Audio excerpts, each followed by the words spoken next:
Welcome to another episode of Legendary Sickos, a Spike Week and Legendary Upside collaboration with myself, Erik Beinfuhr, and Pat Kerrane from Legendary Upside. Today is a very special mailbag episode where we get into a bunch of questions from you guys, things like our favorite wide receiver breakouts from this year, our scariest rookie wide receivers, and also our favorite rookie wide receivers. These structures that we like to draft the most for fun. Maybe not the best, but our favorite structures and so much more. All different best ball subjects from you guys. We answered them. Let's get to it right now.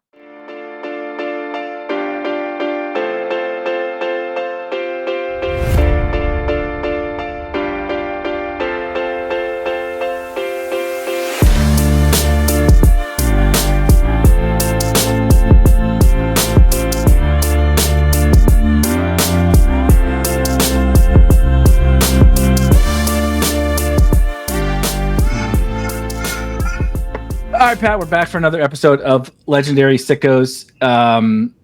It is fitting that the baby is having a good time in the background because we're about to be having a good time. Yeah. It's a 20-minute nap, which is over 2 hours shy of what we want. So perfect. It's she also heard about the Jonnu Smith, Minka Fitzpatrick, Jalen actually woke Ramsey up on the Darren Waller signing is about when she woke up. She woke up and she was like, Dad's got to know my take on Darren Waller coming out of retirement to play for the Miami Dolphins. But we're going to have a little bit of a special episode. I guess every episode is sort of special. But we did this last year with a mailbag. So both Pat and I put out requests for questions or, subjects that you might want to hear us talk about here on the mailbag. I've got a bunch, Pat has a bunch, and we're going to rip through as many of them as we can. Last year, we did have to put it into 2 episodes. I have no idea how quickly we'll be able to get. Notably, we're very brief in our answers to things, so we'll see how many of these we can get through. But let's go ahead and just dive on into it. You guys see at the bottom of the screen. You guys know 40% off Spike Week. I saw the Sims in the sidekick, all that good stuff. Maybe I'll add some of that in after the fact. But with I'm segueing from baby trade talk into our trade talk because this question fascinated me, Pat. Very first one, it has to do with trades, but maybe not the trade that you're thinking about. In best ball, if we could make like pre-draft trades, like the NFL draft, they can trade. You can trade down from your pick. You can trade up. You can make trades. If in best ball we were allowed to do that, but you couldn't do, once the draft is over, it's still the same best ball rules. You can't touch your team, but you had to make a trade in every draft to like move down or move up, right? To trade down from your first round pick, trade up and get an extra first round pick. You had to do some pick trade. What would be your ideal way to manipulate the draft to be a trade of picks? I think this year I would probably be looking to trade down. Let's say I have the 8th pick. My favorite thing to do would probably be if I had the 8th pick, let me move down to the turn. Let me get my second round pick up. Let me get my, maybe I can even get a little extra. Maybe I can move my my 4th round pick up or my 6th round pick up. Maybe I'll try to do my 6th round pick more to the turn. Get my 2nd round pick up to the turn. Come down.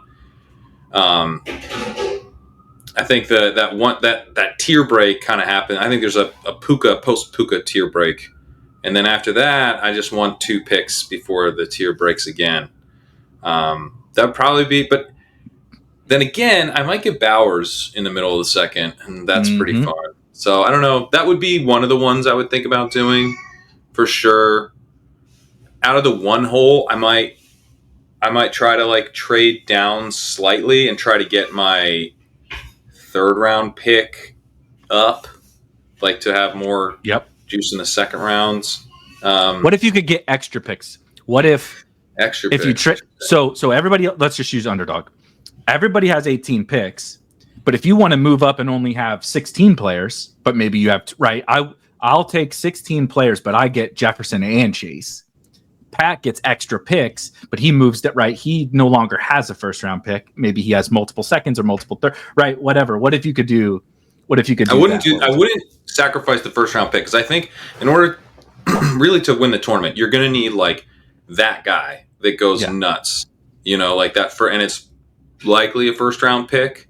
So I think you'd want to have like within there's like a larger group, and this year I think it extends down to like the end of the first round because I think like Nico Collins I think Nico Collins could go nuts, if it's kind of like BTJ for me. I think I would call BTJ definitely, yeah. Like the line, I like the guys.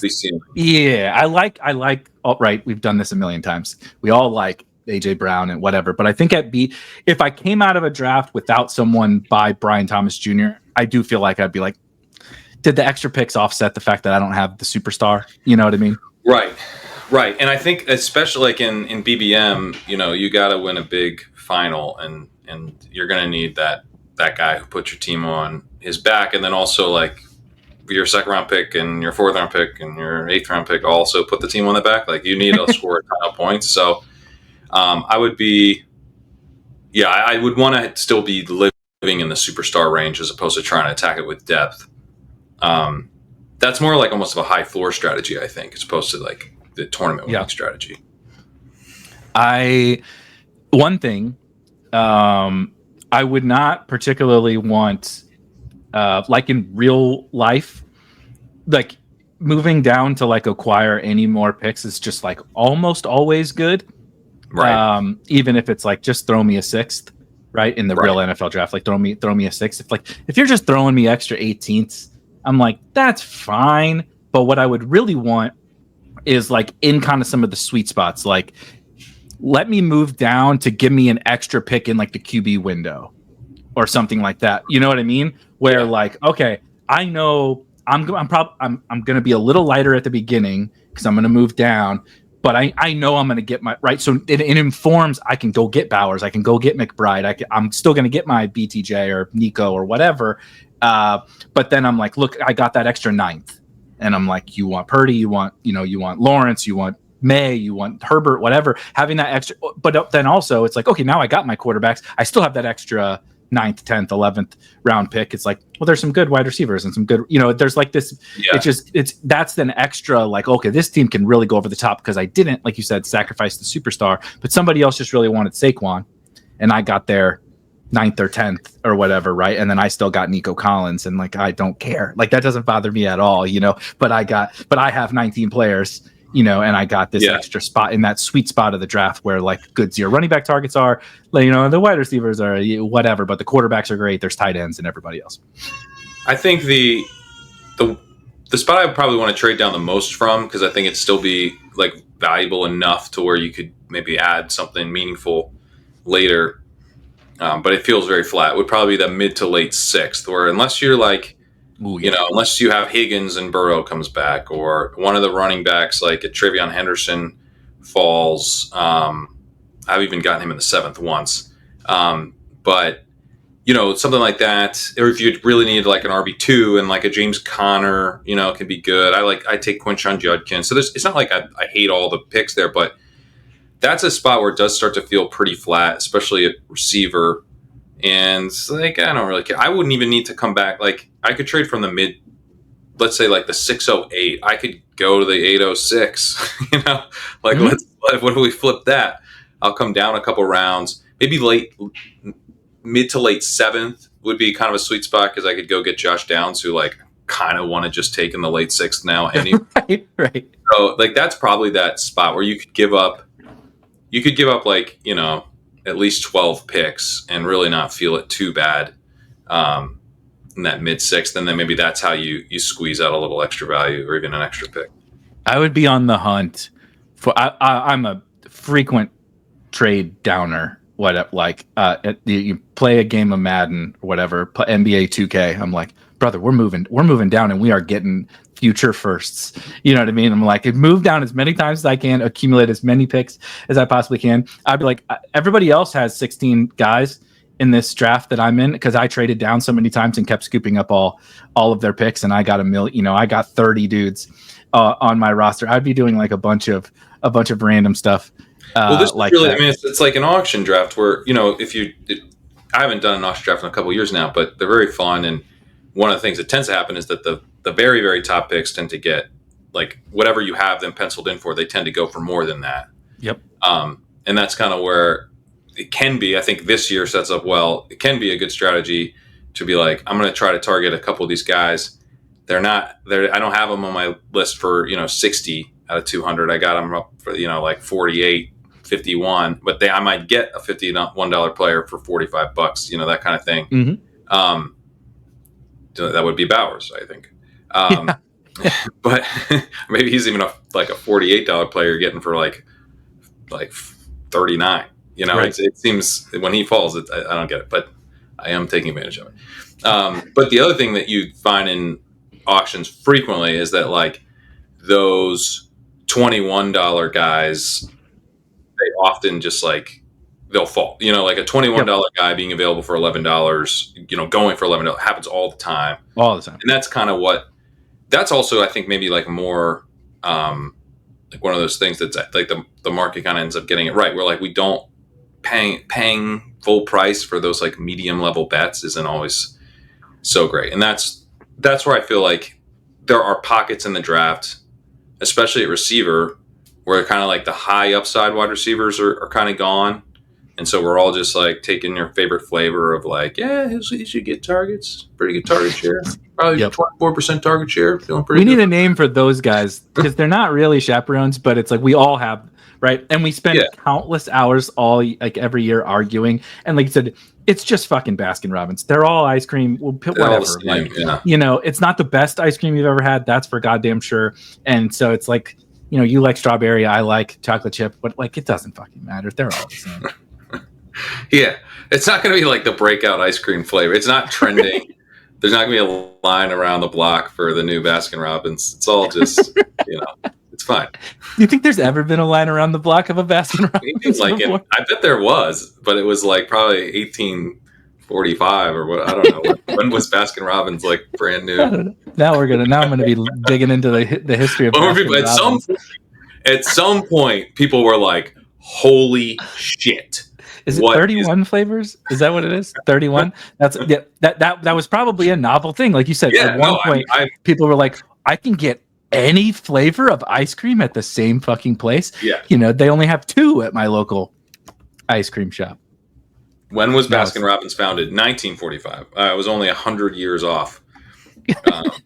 I actually guessed correctly today Jonnu Smith's exact run blocking grade.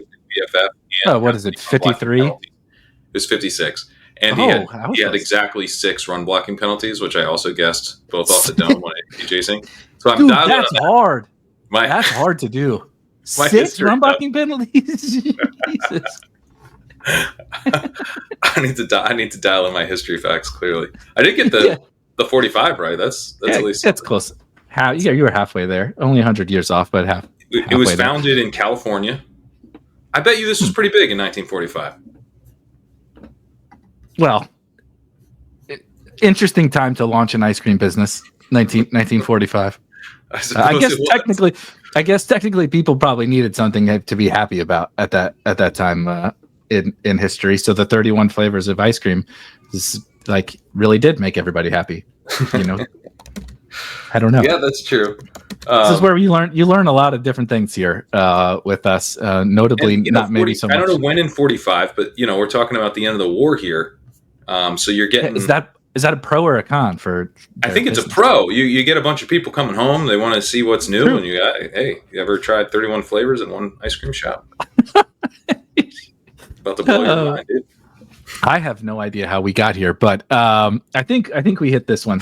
But I thought it was interesting with the Jonnu Smith trade with NBA offseason and everything is kicking off. There's a bunch of trades and everything going around, and I was simultaneously the least shocked I've ever been with the Jonnu Smith trade, and also shocked at the same time, just because they kind of had this I think I was shocked not by Jonnu getting traded to the Steelers, but by the strangeness of like swapping defensive players along with Jonnu Smith, and like I don't really know why the Steelers would want Jalen Ramsey for Minkah Fitzpatrick.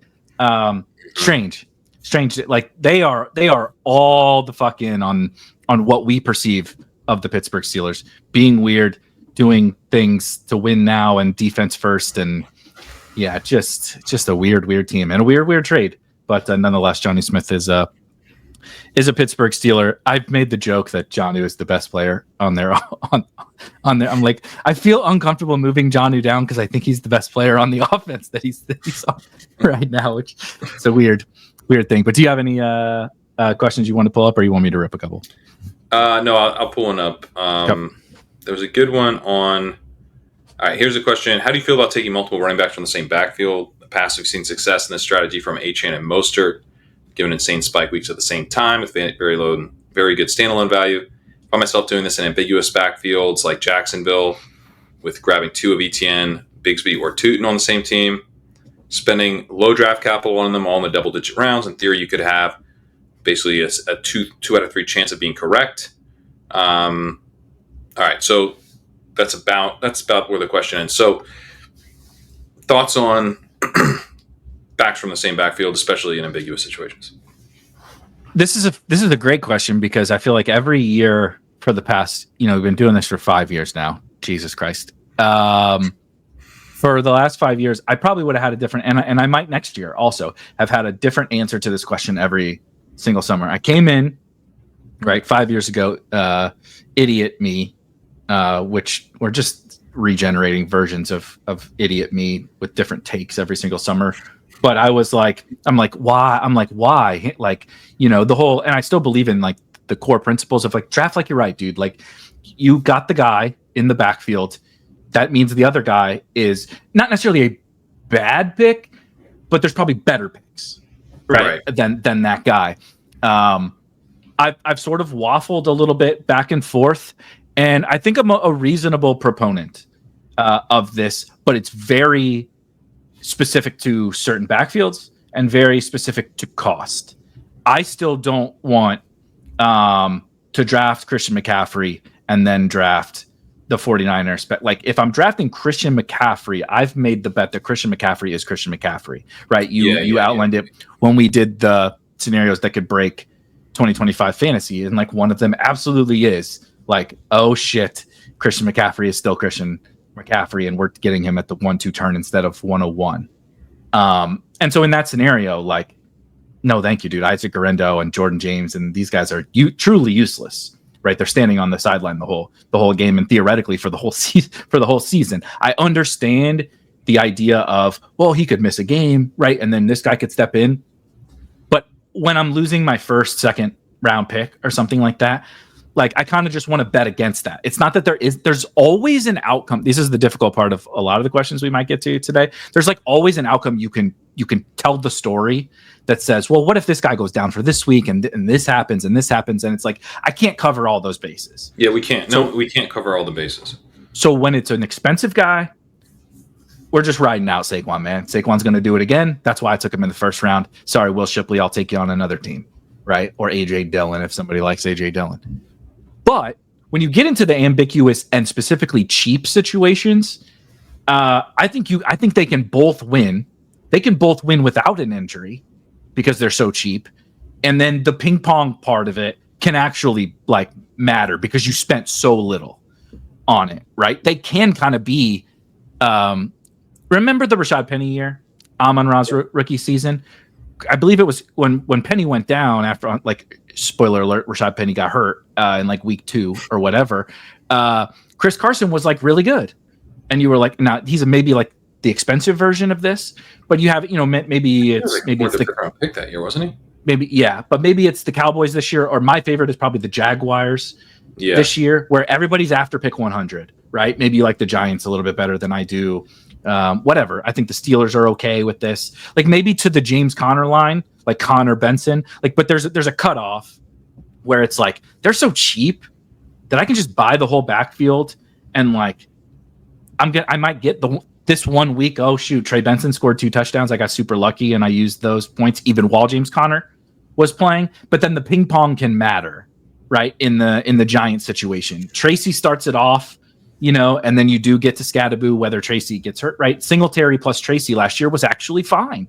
Devin Singletary gave you some good weeks. He passed the baton to Tyrone Tracy, who was a 16th round pick. And then cool, I'll do that. So it's very much, it needs to be ambiguous, but ambiguous in a way where like I'm gonna get wins. I just maybe don't know like how it's all gonna shake out between the guys. I don't want it to be like like remember the backup Colts backfield last year where it was like, is it Zach Moss or is it no, Moss was gone. Is it who was the returner? Deion Jackson? Was it Deion Jackson? Yeah, and I think so.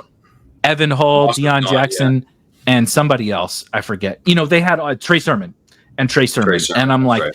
and I'm just like, so I don't have any idea. And it could be like 4 dudes.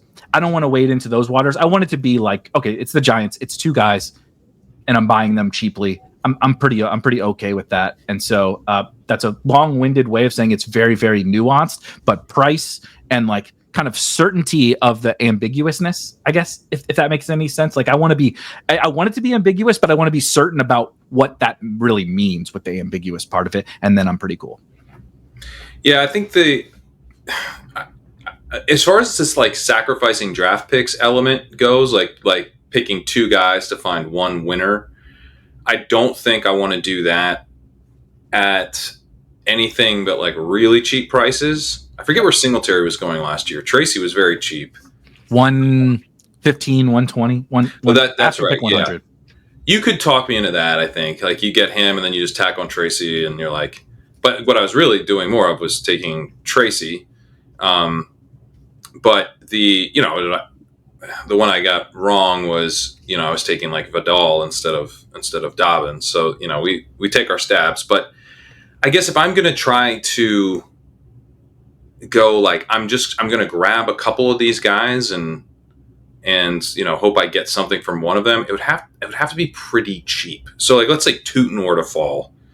He fumbles again and I could get like Bigsby Tootin and I didn't pay more than, 140 for either guy.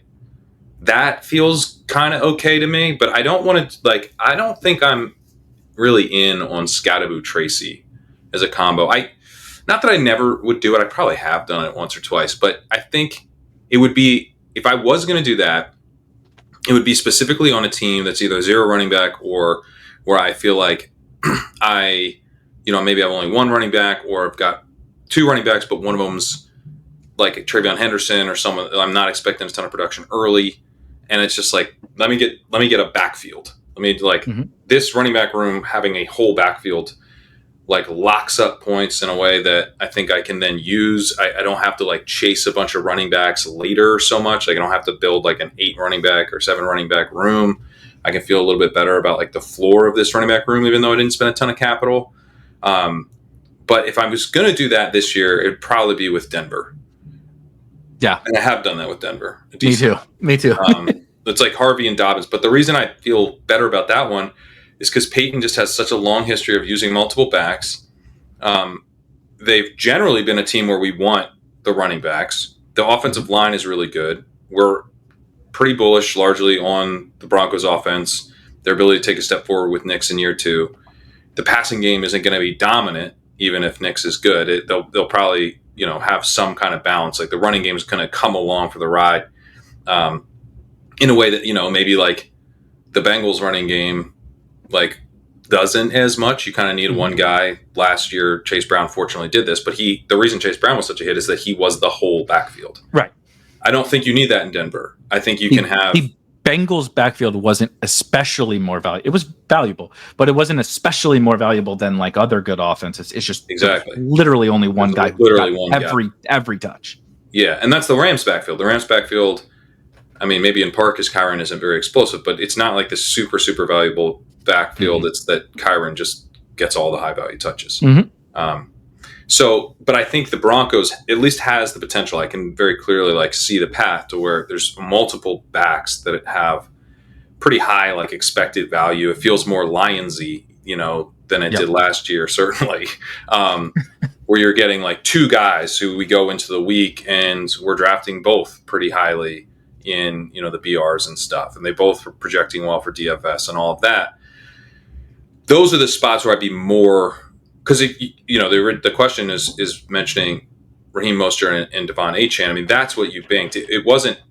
Yep. A lot of times, like Singletary and Moss, back when it was them with Buffalo, Moss was a loser pick. Like, you did not want Moss, Yep. like when it was Chase Edmonds and James Conner, the answer was Conner. You did not want Edmonds. Edmonds was close to a 0, unfortunately the year after, Fournette was expensive and I got to bet against him and win with a cheap Rojo. The year after, they were both priced kind of in that 9th round range, and the answer was Fournette. You didn't want any Rojo at all. It was all Fournette. He was a league winner. So it's often like these ambiguous backfields, they can print league winners. That's generally like my lean, like with the Giants. My general lean is I'm taking Scatterbo or I'm taking Tracy. I am trying to take them both because there's scenarios where Scatterbo just isn't very good. Yep. And Tracy's already shown he can be their back. And there's scenarios where Scatterbo is a bigger, much better short yardage runner, but as good of a receiver as Tracy because he was a really good college receiver, and now he's basically Tracy, but a little bit more, touchdown juice. So, I think that's one where I'm trying to figure out why am I interested in Scatterbo? It's because he can just be a high value touch. He can just vacuum up all the high value touches. Why am I interested in Tracy? Because he can kind of do the same thing. I don't think the Giants are like this offense I want to be heavily invested in. I'm not trying to scoop up every Giant at high prices, So I kind of want to, I don't want to be overweight on multiple Giants backs on the same team because my guess is that there is just a correct answer there. And so I want to spread my bets a little bit more. With the Jaguars, I'm probably somewhere in between, and then I am willing to mix some teams that have 2 bets on the same team. But I bet you there's an answer on the Jaguars ultimately. I bet you there's a guy that we're going to have wanted. So it is possible, right? I hate the, it's like take the coach, put him in a new spot, and let's comp him to the backfield that he had before. It's like the players define these things. That we love to do the coach parallels, and it usually doesn't work out that way. But if we did want to do it, right, as he says, don't do it. If we did want to do it, there's room there, but there's room, right? Tank is exactly. But Tank is a very specific skill set. Even if I'm not mapping, right? If I'm not directly mapping to the Bucks, Tank is kind of a specific skill set. Tune and ETN are a little bit kind of similar-ish. At least ETN, old ETN. But you could see a way in which he does carve out a role for 2 guys. I don't really see a way in which he carves out a role for 3 guys. But you could see a way in which 2 guys are wins. But I do still think you're 100% correct that there's ultimately a winner. There could be a consolation prize, right? There's a winner and a loser, or a winner and a consolation prize, or frankly, a bunch of fucking losers, right? Sometimes there's just no goddamn winner, like the Broncos last year. But deciphering how you think it could play out, like you just said, I think that there could be winner and consolation prize, or in the Broncos case, maybe double winner. They're tag team champions of the world. They're not world heavyweight champions. Deciphering how you kind of think, right? The Giants are probably just one winner, and then maybe I like how you put that, and I'm glad you brought up the Broncos because that's definitely been one that I just been Dobbins comes around, and I have Harvey, and I'm just this feels good. I'm not even questioning it. I'm just just take him, Especially if you don't have a ton else, it's and drafting with the Sims and stuff too. I notice when I do that, I do tend to just end up with fewer running backs. They're you have now gotten a lot of points out of the same backfield. And so there's kind of a floor element that comes along with that, where as long as you're right about this being a good backfield to invest in, and at that point you better be. You're not likely to survive that now. If it's the same as last year in Denver, you're dead. Just fucking write that team off. So it is kind of drafting you're right to an extent. The way to draft you're right after you take 2 backs on the same backfield is to use that a little bit and not be if you're drafting 2 backs from, if you're drafting Harvey and then Dobbins and you've got 8 running backs on that team, why? I think unless those are your first 2 running backs, then okay. But you have this thing that you bought Denver backfield, and Denver backfield is a good thing to have invested in. And so, you can kind of use that to there's points hitting your lineup pretty consistently. Because you did that move is one way I think through it. The other, a couple different, a slightly different take on this would be the rookie who might get brought along, but we have a lot of confidence he'll be really good. So you could, I would say the two that fit into this best are Amari Hampton and Najee Harris, and Travion Henderson and Ramondre Stevenson. Yep.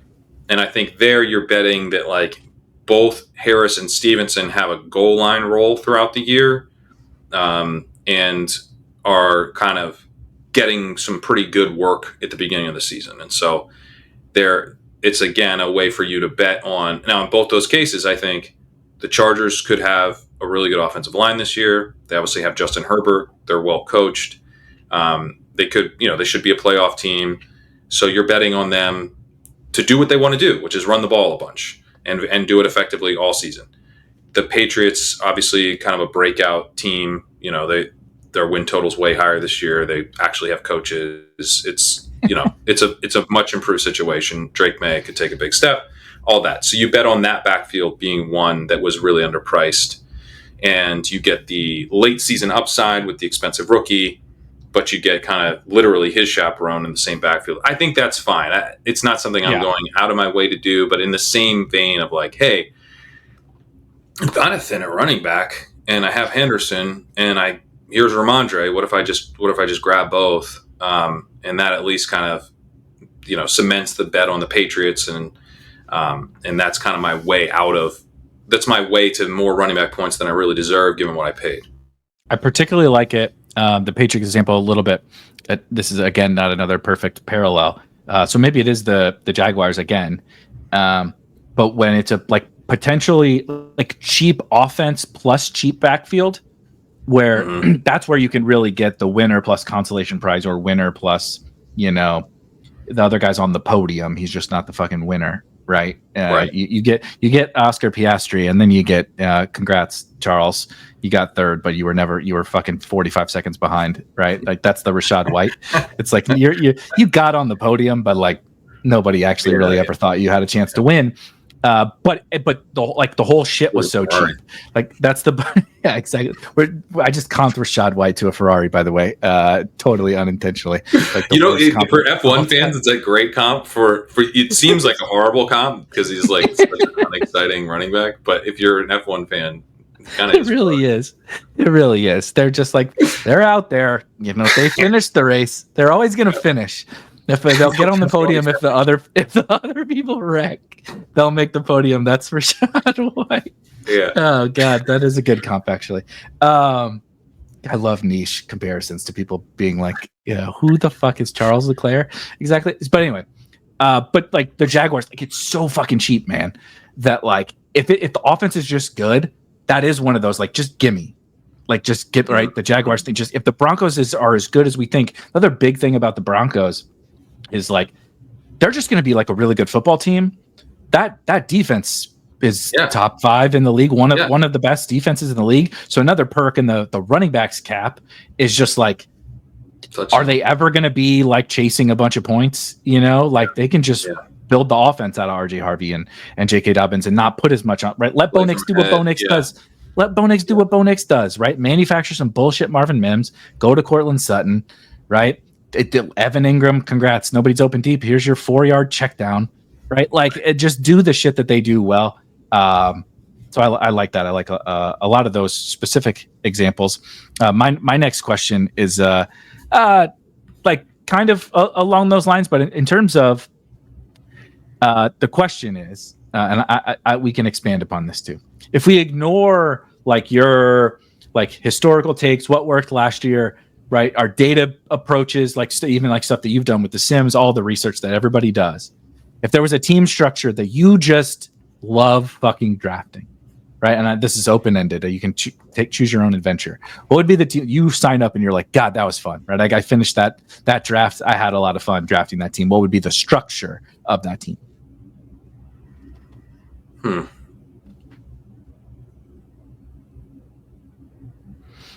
It's still probably zero running back that I think is probably the most fun because you can just like zero running back gives you those, you have you're dreaming on guys like almost by definition, because you have to go to the running backs who have a little bit less clear of a path to points. Yep. But then you're seeing kind of how they're going to hit your lineup, and you get to take multiple shots.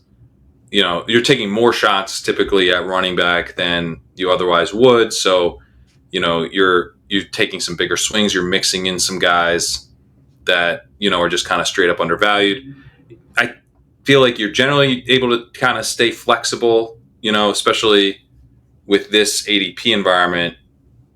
I mean, frankly, if I'm going zero running back right now, it's because something like fun has happened in the first place. Yeah. Like it's like Nico Collins and Brian Thomas. So I'm like, I don't have Bowers, which certainly you could obviously do Bowers with your running back, but let's say that happens, and then you get to the 3-4 turn, and I've got like, it's hard for me like not to take Brees, but maybe Right. you get a Josh Allen, and then you get you have like you do like a Tyreek Falls or something, and then or whatever, or you get like Ted McMillan's always fun. Mm-hmm. So there's like a few different starts where you're like, oh, this is pretty fun. And then I really like Kittle. I like to do Kittle at the 3. Kittle's great sometimes. Yeah. The elite quarterbacks are strong picks. The elite tight ends are strong picks right now. And then in like rounds, the problem for me with zero running back right now is that I tend to start looking at running back around round 5, not round 6.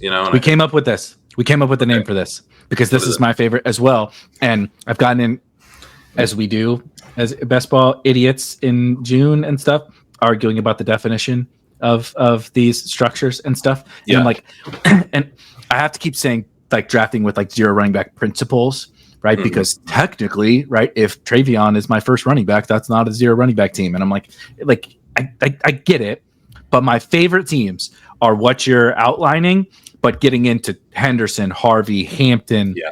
Right. That rookie running back range right there is so fucking sweet to start off right there. And you can get your chaperones. You can do that double Denver thing. Like the world is your goddamn oyster, but it's not technically zero running back. So people started calling it, because we didn't even have a definition for it in like Draft IQ. It was like, there was one like, why are my percentages adding up to, 78% or whatever? It was because we didn't have this.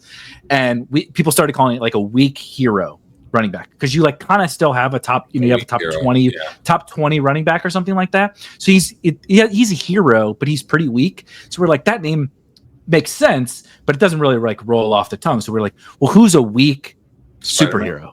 Who's a weak well, no, come on. Guy. There's a lot weak. Yeah, he is shrimpy, but his power is pretty. His powers are good. His powers are good. So people start Googling all this, right? And we came down. I made the executive decision. It's Hawkeye. This is the Hawkeye team. Because he doesn't even have a power. He has a fucking bow and arrow. Everybody else is like, at least Tony Stark, right, built this insanely powerful suit. Like, even if they don't have superhero powers, they built like they're a billionaire, right? They whatever. It's like, this dude has a bow and arrow, like he's fucking Robin Hood fighting aliens and stuff. So I was like, I love it. It's the Hawkeye. But that's like, you take Hampton as your first running back. It's like you kind of still built. You have 3 non-running backs. 4 of your first 5 picks are non-running backs. Like, it's not zero running back, but it's like kind of that. Like, this year I love that team because of those, specifically those. I'm okay with the veterans too, but those 3 rookie running backs are just awesome to start with. And I mean, I like Brees too, but those guys stand out a little. Yeah, no, I completely agree. And you generally have to go 5th to get those guys. And I love Hampton, so that's a really, really fun build. I guess you could also say, like, if you were to go like CD, Bowers, and then you get like in the 3rd round, maybe you get back in the day, maybe Rashee Rice back in May, but now it's probably like Garrett Wilson, and then you in the 4th you get someone maybe a Worthy falls or something, or Tet. That'd be fun. But then Hunter potentially falling to the 5th, and now I'm gonna want to give me falling Henderson there, give me falling Harvey. Yes. Give me, that would probably be like the most fun. If I could just go into a draft and it's like, fairly plausible start of like receiver Bowers, 3 more receivers, and then give me one of those rookie running backs. Like, whew, that's fun. Yep. The whole, like we can, when you dip in and out of wide receiver, we can debate. We like the elite tight ends. I like the elite quarterback. I still continue to waffle on the elite quarterbacks. It's because they're good picks, but I also really like the other quarterbacks. I don't think the waffling is like wrong. I think it's like, of course, Lamar Jackson is fucking awesome, right? But I can get Brock Purdy and Drake May in a range that I don't necessarily love the other guys. So I'm doing all of it. I'm drafting all the quarterbacks. Yeah, me too. Right. Like I'm not taking some big Normally I do take kind of some hefty quarterback stands, but this year that won't be where my stands are. But I just love those first like 6 or 7 rounds, like you said, and where we dip in and out. But they're like zero running back-ish principles because I love the elite tight ends and there's a bunch of fun wide receivers and it sets you up for like those quarterback ranges and right. Like you said, I think it's the best way to build. Like, so if you want to feel flexible the whole time, it's like, I'm not saying draft zero running back, but like with those, like you can draft Brees, you can draft Achane, you can draft those guys, but just like kind of continuing to stay flexible, dipping in and out of the wide receiver stuff, I think is my favorite. What do you got next? All right. On ADP chasing a few weeks ago, Jacob and Pat were on opposite sides of the debate. Like to hear discussed further. Jacob was saying if bets are a 60-40 bet on a player, he's just always taking the 60 and feels better because of pod variance, etc. How do you guys view managing / hedging your bets towards your players versus also keeping a more flat percentage on ownership? So yeah, if basically what was your take? My take was like, if there's a 60-40 bet, I want some of that 40. Like that's a big old chunk of the outcome. And I don't, maybe I don't have it split exactly 60-40. Depends on kind of like the type of bet. Like maybe, cause I feel like you probably should have it split. If it really is 60-40, you probably should have it split 60-40, but there's, I think, an element to this where we only have so many bullets. It's super, super top heavy.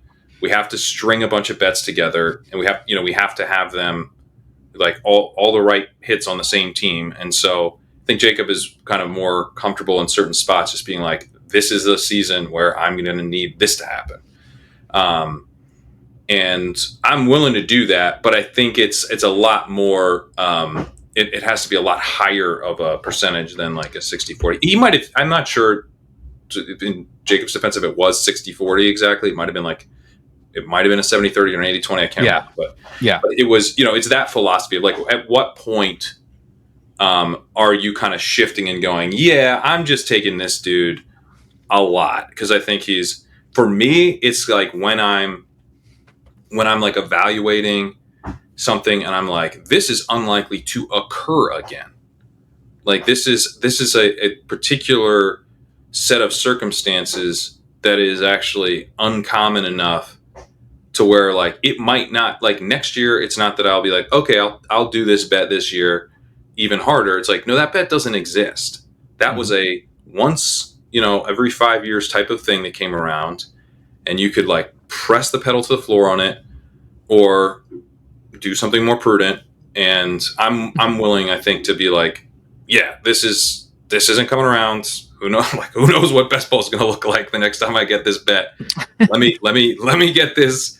Let me go especially hard. For you in fucking California. All right, we'll see. So yeah, I'm like that. Like to me, that was Brees a couple years ago. I was just like, this dude looks like one of the best running backs in the entire league. Yes, I'm betting on him to come back from this clean ACL tear, but like every piece of evidence we have about how that's going is really bullish. This Dalvin Cook signing is like completely overblown. Like there's risk, but people are pricing it in like it's way, way more risk than there actually is. And people are underpricing the upside.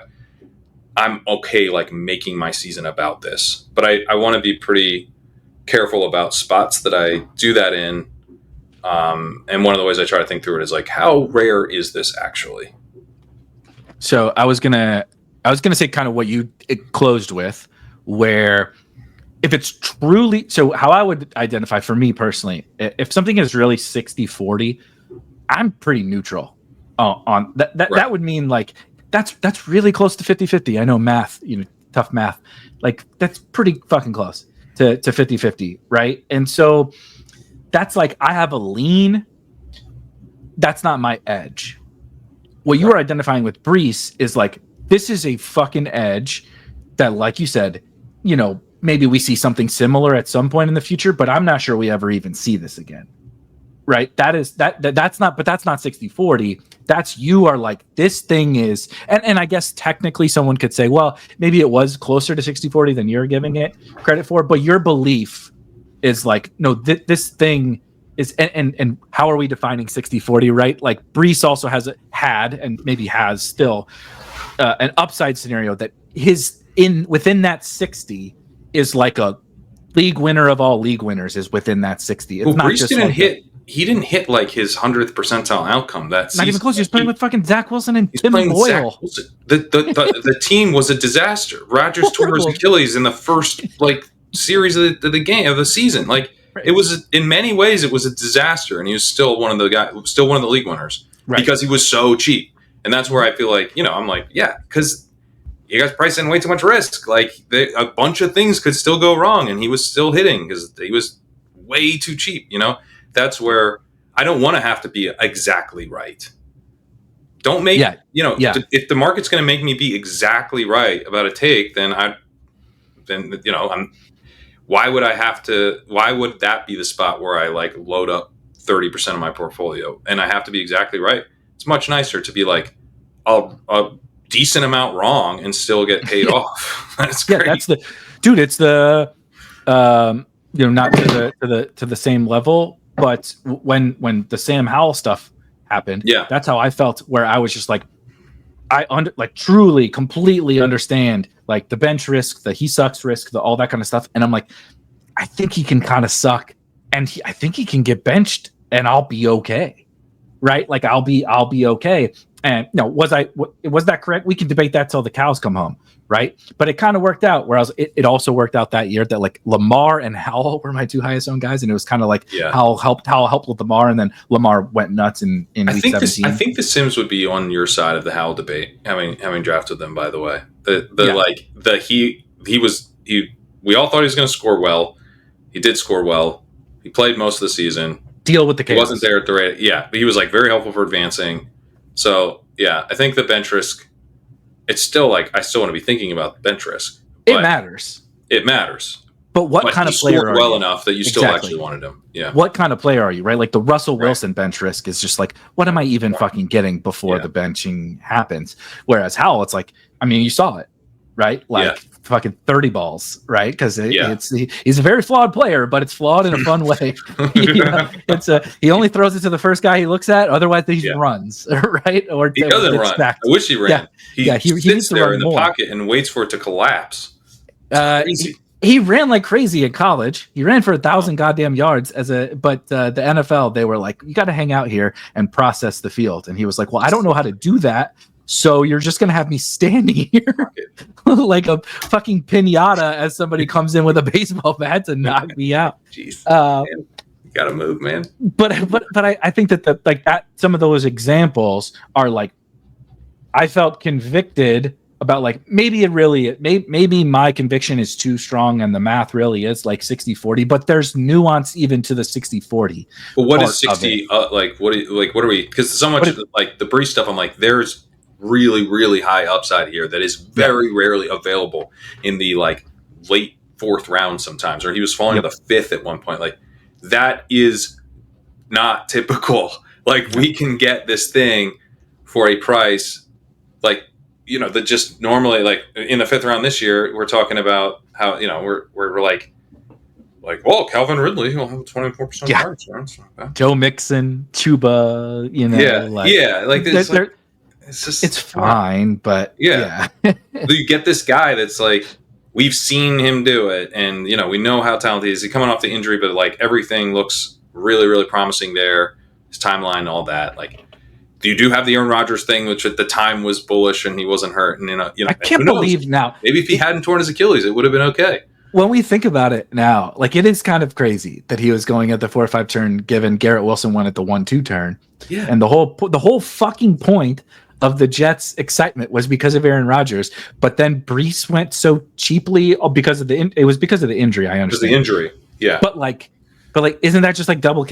If we're so excited for Garrett Wilson that he's a first round pick, shouldn't the injury matters. I'm not saying Brees should have gone in the first round. 2023 Pat is it's but I think that plays into this question where it's like, ceiling stuff matters. Like, if something truly is, let's use that Giants thing, Scattaboo traits. Maybe it is 60 Scattaboo, or 60 Tracy, 40 Scattaboo, whatever. I'm like, that's just like to what I was kind of saying at the beginning before we got to stroke it to Pat's Brees exposure from 3 years ago or whatever. Is like I said, is this an edge? Is it, even if it's close to 60-40, do I think that it's like a significant edge in terms of what happens in that 60% and really what happens in that 40%? Like, Brees is not the hit, but like, right, you said, am I like really failing? Right? Like last year, DeAndre Swift or Devin Singletary or something, like the 40 for those guys is like they're not playing football this year, right? Yeah. Zach Moss, whatever. Like the 40 versus the 60, and what does that all entail? Is like, I always go back to like some of the lessons I've had to learn over the years is they're not unintentional stands, but they're stands on things where you're like, that's a lean. Right, like I have a take. I've done the same thing, and it's a lean. I feel like if somebody asks me, I'll answer it. This is what my take is, but it really is kind of 55-45 or 60-40. That's not like that's not what I think is deciding my season, right? Brees Hall, Sam Howell, Kyron Williams, Jaden Daniels last year, Brock Bowers last year, right? Like these Kittle last year, like these guys last year was like, no, this price is fucking stupid. And maybe it is 60-40, like whether they're a win or a loss at this price, but what the win and the loss look like matter. And like it is you get Brock Bowers at pick 100 and he's the second coming of fucking Tony Gonzalez, right? Like that matters. That outcome matters, as opposed to like, is it just 60-40? Like, is it Jaden Blue versus Javonte 60-40? Sure. But like, that is not the same thing as Brees Hall 60-40. So that's kind of how I think about it. Like, is it an edge? Even if it's 60-40, are the outcomes within each of those numbers like a potential edge? Then I'm going to hammer. How big's the upside versus what's the hit total range? Yeah.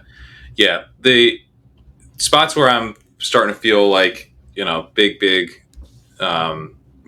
what are the types of things that I'm okay this season coming down to would be Bowers, where like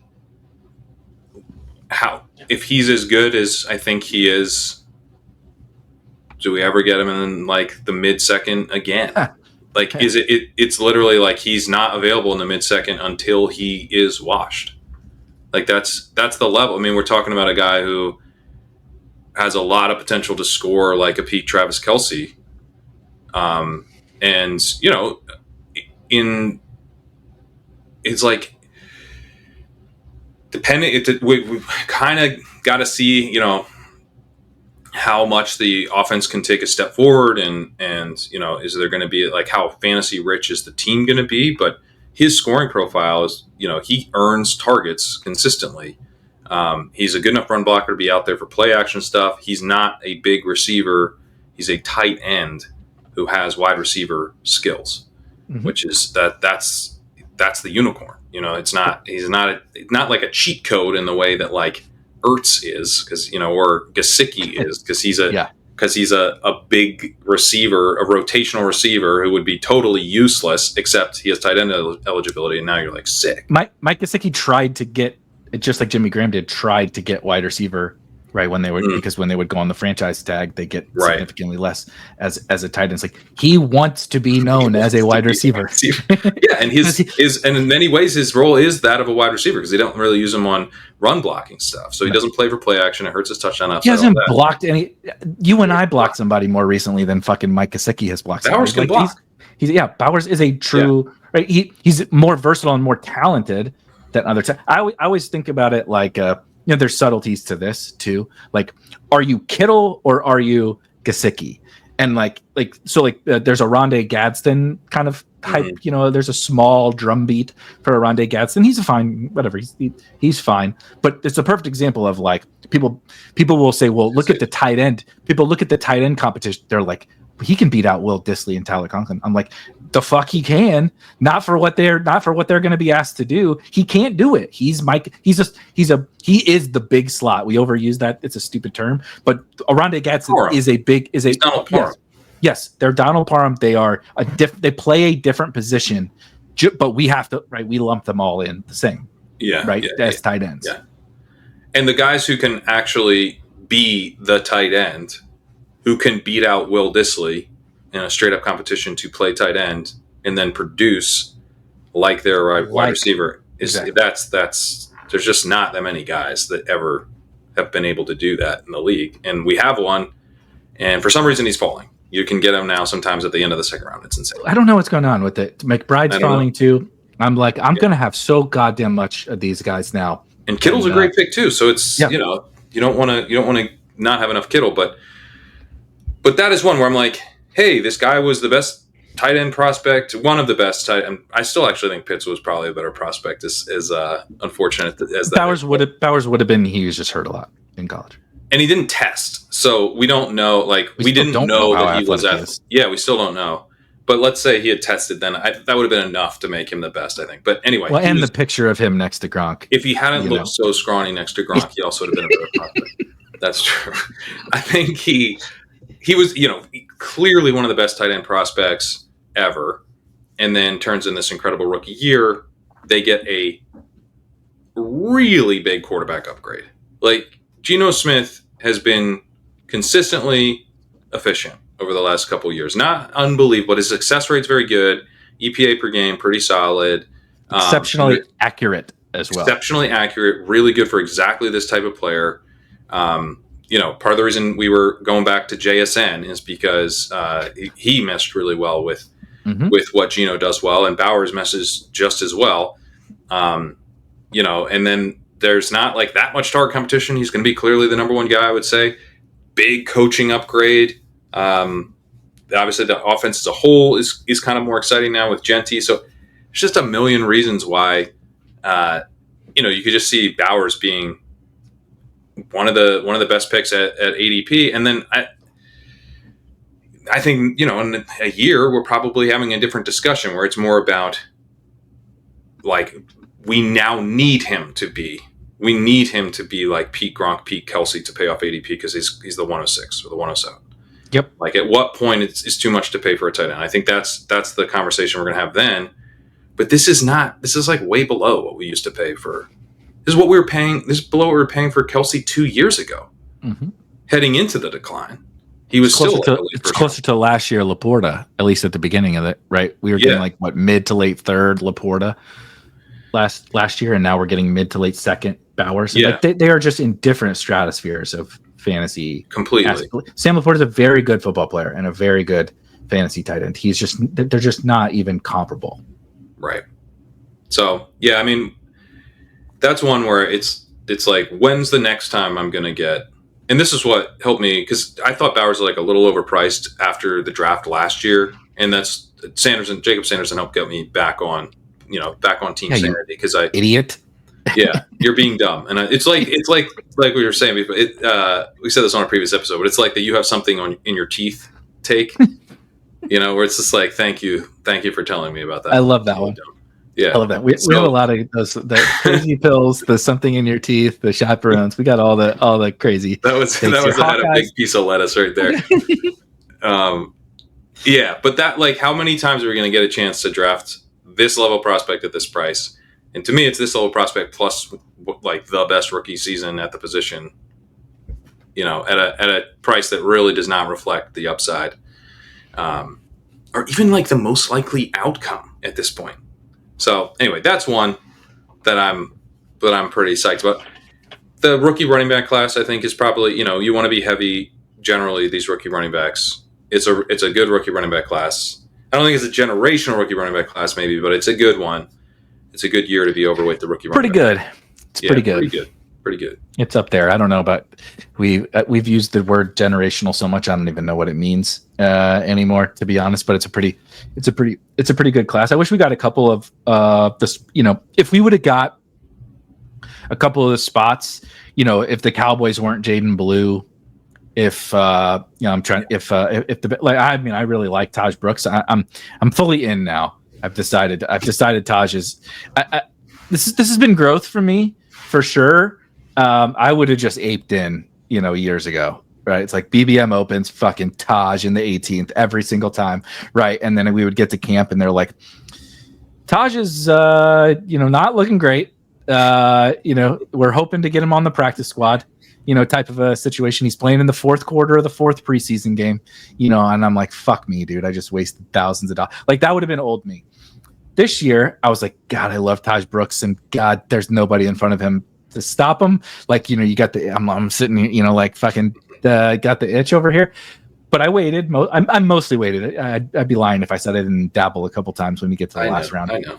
But this is me on the couch. I'm on the couch on Karane's couch I know right now, laid down, legs. Yeah, exactly. But so it was the 16th. I waited. Right. I waited. I waited till like the third draft. But like I said, that's growth. But then we started to get. We've gotten some like it's like there's one quote in particular. Where they go through and they're like, we're really, Chase Brown's back. We're really excited. He was great for us last year. We're super excited to have Samaje Perine back, right? He's the vet in the room. We know what he does. We know what he brings to the room. And then they're like, Taj Brooks has been awesome. They're like, he has rookie things as all rookies do, yeah. But he looks excellent. He can do it all. He's ahead of the curve, whatever. And then they go. And then after those three, we'll see. It's Zach Moss. It's, this. And I was like, holy fuck. I'm like, he's like, head and shoulders above Moss and the other guys. And so that's when I became like, all right. Yeah, that's when I started taking him too. I'm like, all right, worst case scenario, like, all backups, the most likely thing is that nothing's going to happen. But I'm like, at least I know, like, I feel comfortable now of what I'm getting. Like, I'm not like hammering him. No. But I do, because I think he's pure contingent. He has to. I shouldn't say pure, but it's unlikely he displaces Chase Brown really in any way. So, well, because Perine is there, and we know what Perine, right? Dario Gumbawale, JD McKissick, Samaje Perine, all these guys are useless for fantasy, but they're a thorn in the side, and he has to deal with that. Yeah. He's just never going to displace Perine as in the passing game, totally. Unfortunately. So, but anyway, the rookie running backs, like there's kind of from the last round, like you said, all the way up to Genty, just like if you like these guys, I totally agree on them. I would have said at the beginning of the summer, Rashee Rice would be easy slam dunk answer here, but he still is honestly one of the guys where I'm just like, I don't care, man. Like 2-3 turn is more than I think I have him ranked 19th or 20th, something like that. And so like, oh no, I got to take him at 23rd now or whatever, as opposed to, it was great when we got him at the discounts to start the year. But I just think that the guy's he's a star and he's attached to Patrick Mahomes, and like Xavier Worthy is not a deterrent to him. Like people are like, well, what about Worthy? I'm like, good. Run 4-1 down the sideline and let Rice catch the underneath shit. So I'm going to get a bunch of, and he's a yak stud. Like that's perfect. Right, I really like Jalen Royals. I posted an article last night about my deep rookie sleepers. Meaning day 3 kind of guys or whatever that are not getting a lot of hype. And Jalen Royals is my favorite wide receiver because I think he's just really good. And it's the Chiefs, and it's only Hollywood that he's got to surpass. And so I'm just like, this offense might just be like incredible, like Tyreek Kelsey Chiefs offense, and Rashee Rice is the best player on that offense. I'm like, dude, just give it to me, right? So he happens. The Bowers Rashee Rice second round duel is going to be one that's going to be fascinating to see, because now you can't really get them. If you're lucky, you could get a 2-3 turn pairing of those two, but that's really never going to happen. Well, you can't really, because Bowers' fall has coincided with Rashee Rice's rise going up. Exactly. We almost need Bowers to come back in the third, which I think at that point we just shut it down. And if you get Chase Bowers, Rashee Rice, and you turn it down, you're a fucking idiot. That's my take on this segment. If that happens to you, take it, post it on every social media, send it to your parents, take it to the bank and see if they'll give you a loan for that team, because it's the best picks you could possibly have. Just enjoy it. let's see. What else jumps to mind? One thing I would say about kind of when I'm not doing this is, so like Breece Hall, I really like. I just talked about how he was, this. Oh my god, Wait, you like Brees? No, I do like Breece. Yeah, he's back in the fourth. We've got him back in the fourth. Now, the thing is, he's now coming off a season which was a little bit concerning. He was not. He was very inconsistent. His success rate sucked. He wasn't as explosive. His receiving was still really good, and Fields checked down a bunch last year. So I think there's probably a bit of a higher receiving floor than people are giving credit for, given that their number 2 option in the downfield passing game is probably Mason Taylor, rookie tight end who's not Warren Najee caught a lot of passes, a lot of passes, a lot relative to our expectations. Yeah. And Breece, that's the thing he does really well. I think he's special there. So I think he'll be fine with the receiving stuff. I think actually that's part of his profile that's pretty undervalued, but it's not like there aren't red flags now. And you got the new coaching staff. There's ways this could go. It could just be like not that exciting of a backfield outside of the receiving element. I'm going to be overweight Breece pretty comfortably, but I'm like, is this type of running back a guy who's now a veteran? Entering year 4 or year 4? Yeah, entering year 4. Because he missed the one. Coming off a little bit of an inconsistent season, a disappointing season. We've seen this a bunch, actually. Like, this is not a profile that's like wildly discounted. Like, I think he's probably a pretty decent value, maybe more of like a early to mid 3rd round value that you get sometimes in the early 4th. So I do like it. But you look around, like, could the answer be Josh Allen going at cheaper prices? Could the answer be Jaden Daniels with this massive breakout season, showing this incredible form in the playoffs? Looking unstoppable against the Lions. Could he? And then you get the 2nd year upside. Could he be like, oh my god, that was? It was so obvious. It was staring us right in the face. How did we not all have like 25% Jaden Daniels? Yep. Lamar Jackson, arguably should have won back-to-back MVPs and is going in the 4th round. Like, there's a lot of picks there. Those 3 quarterbacks, there's other exciting picks in that range as well that, I don't think I want to load up on Breece at the expense of being able to do other things in that area where there's like a number of really good targets. And I think as much as I do like Breece, I don't this year feel like he's this unbelievable combination of upside and price that's like, how is this here? This is crazy. Yeah. It's just a good pick. Like, I think Breece is just a good pick. The thing that feels like if I'm looking kind of in that range of like, how is this happening? It's kind of like Jalen Hurts in the 5th. Would be one like, hey, remember when he took him in the 5th before his breakout, and now he's in the 5th again for some reason? Like, that seems crazy. Right? Super Bowl, tush push is still allowed. Do people not know that the tush push is still allowed? It's very confusing. Or like Kittle, like when he's in the 5th, like, we just did this and we were super wrong, and then Debo got traded, and Ayuk's going to miss half the season, and this guy like wins best ball tournaments like it's his job. But his actual job is being one of the best tight ends in football. Like, why? And apparently, it's got massive loads. You got to be taking this guy in the 5th. Oh God! Every thing we learn about George Kittle, it gets better. He's wheelbarrowing himself around. It gets better and better on receiver, which notably another flex from George Kittle is there's a show called Receiver. And it's all the best receivers in the NFL and Kittle, right? Which, like you mentioned, with Bowers being kind of this perfect tight end, there's another George Kittle. Kittle's my highest owned tight end now. Nice. I was just looking it up, but it's actually the 3 elites. Kittle, McBride, Bowers are my 3 highest owned tight ends. So I think you can see about Kittle where my is conviction lies. 6th for me. It's McBride, Henry, Bowers. Goddard, Strange, Kittle. Hunter Henry, what a fucking surprise. Well, another thing that I think I'm pretty convicted on, Erik. Another one I feel fairly convicted on is that Drake May is really fucking good, and we're gonna see that this year. So I do. You'll never guess who my highest owned quarterback is. It will truly blow your mind. It's Jordan Love. No, it's Drake May.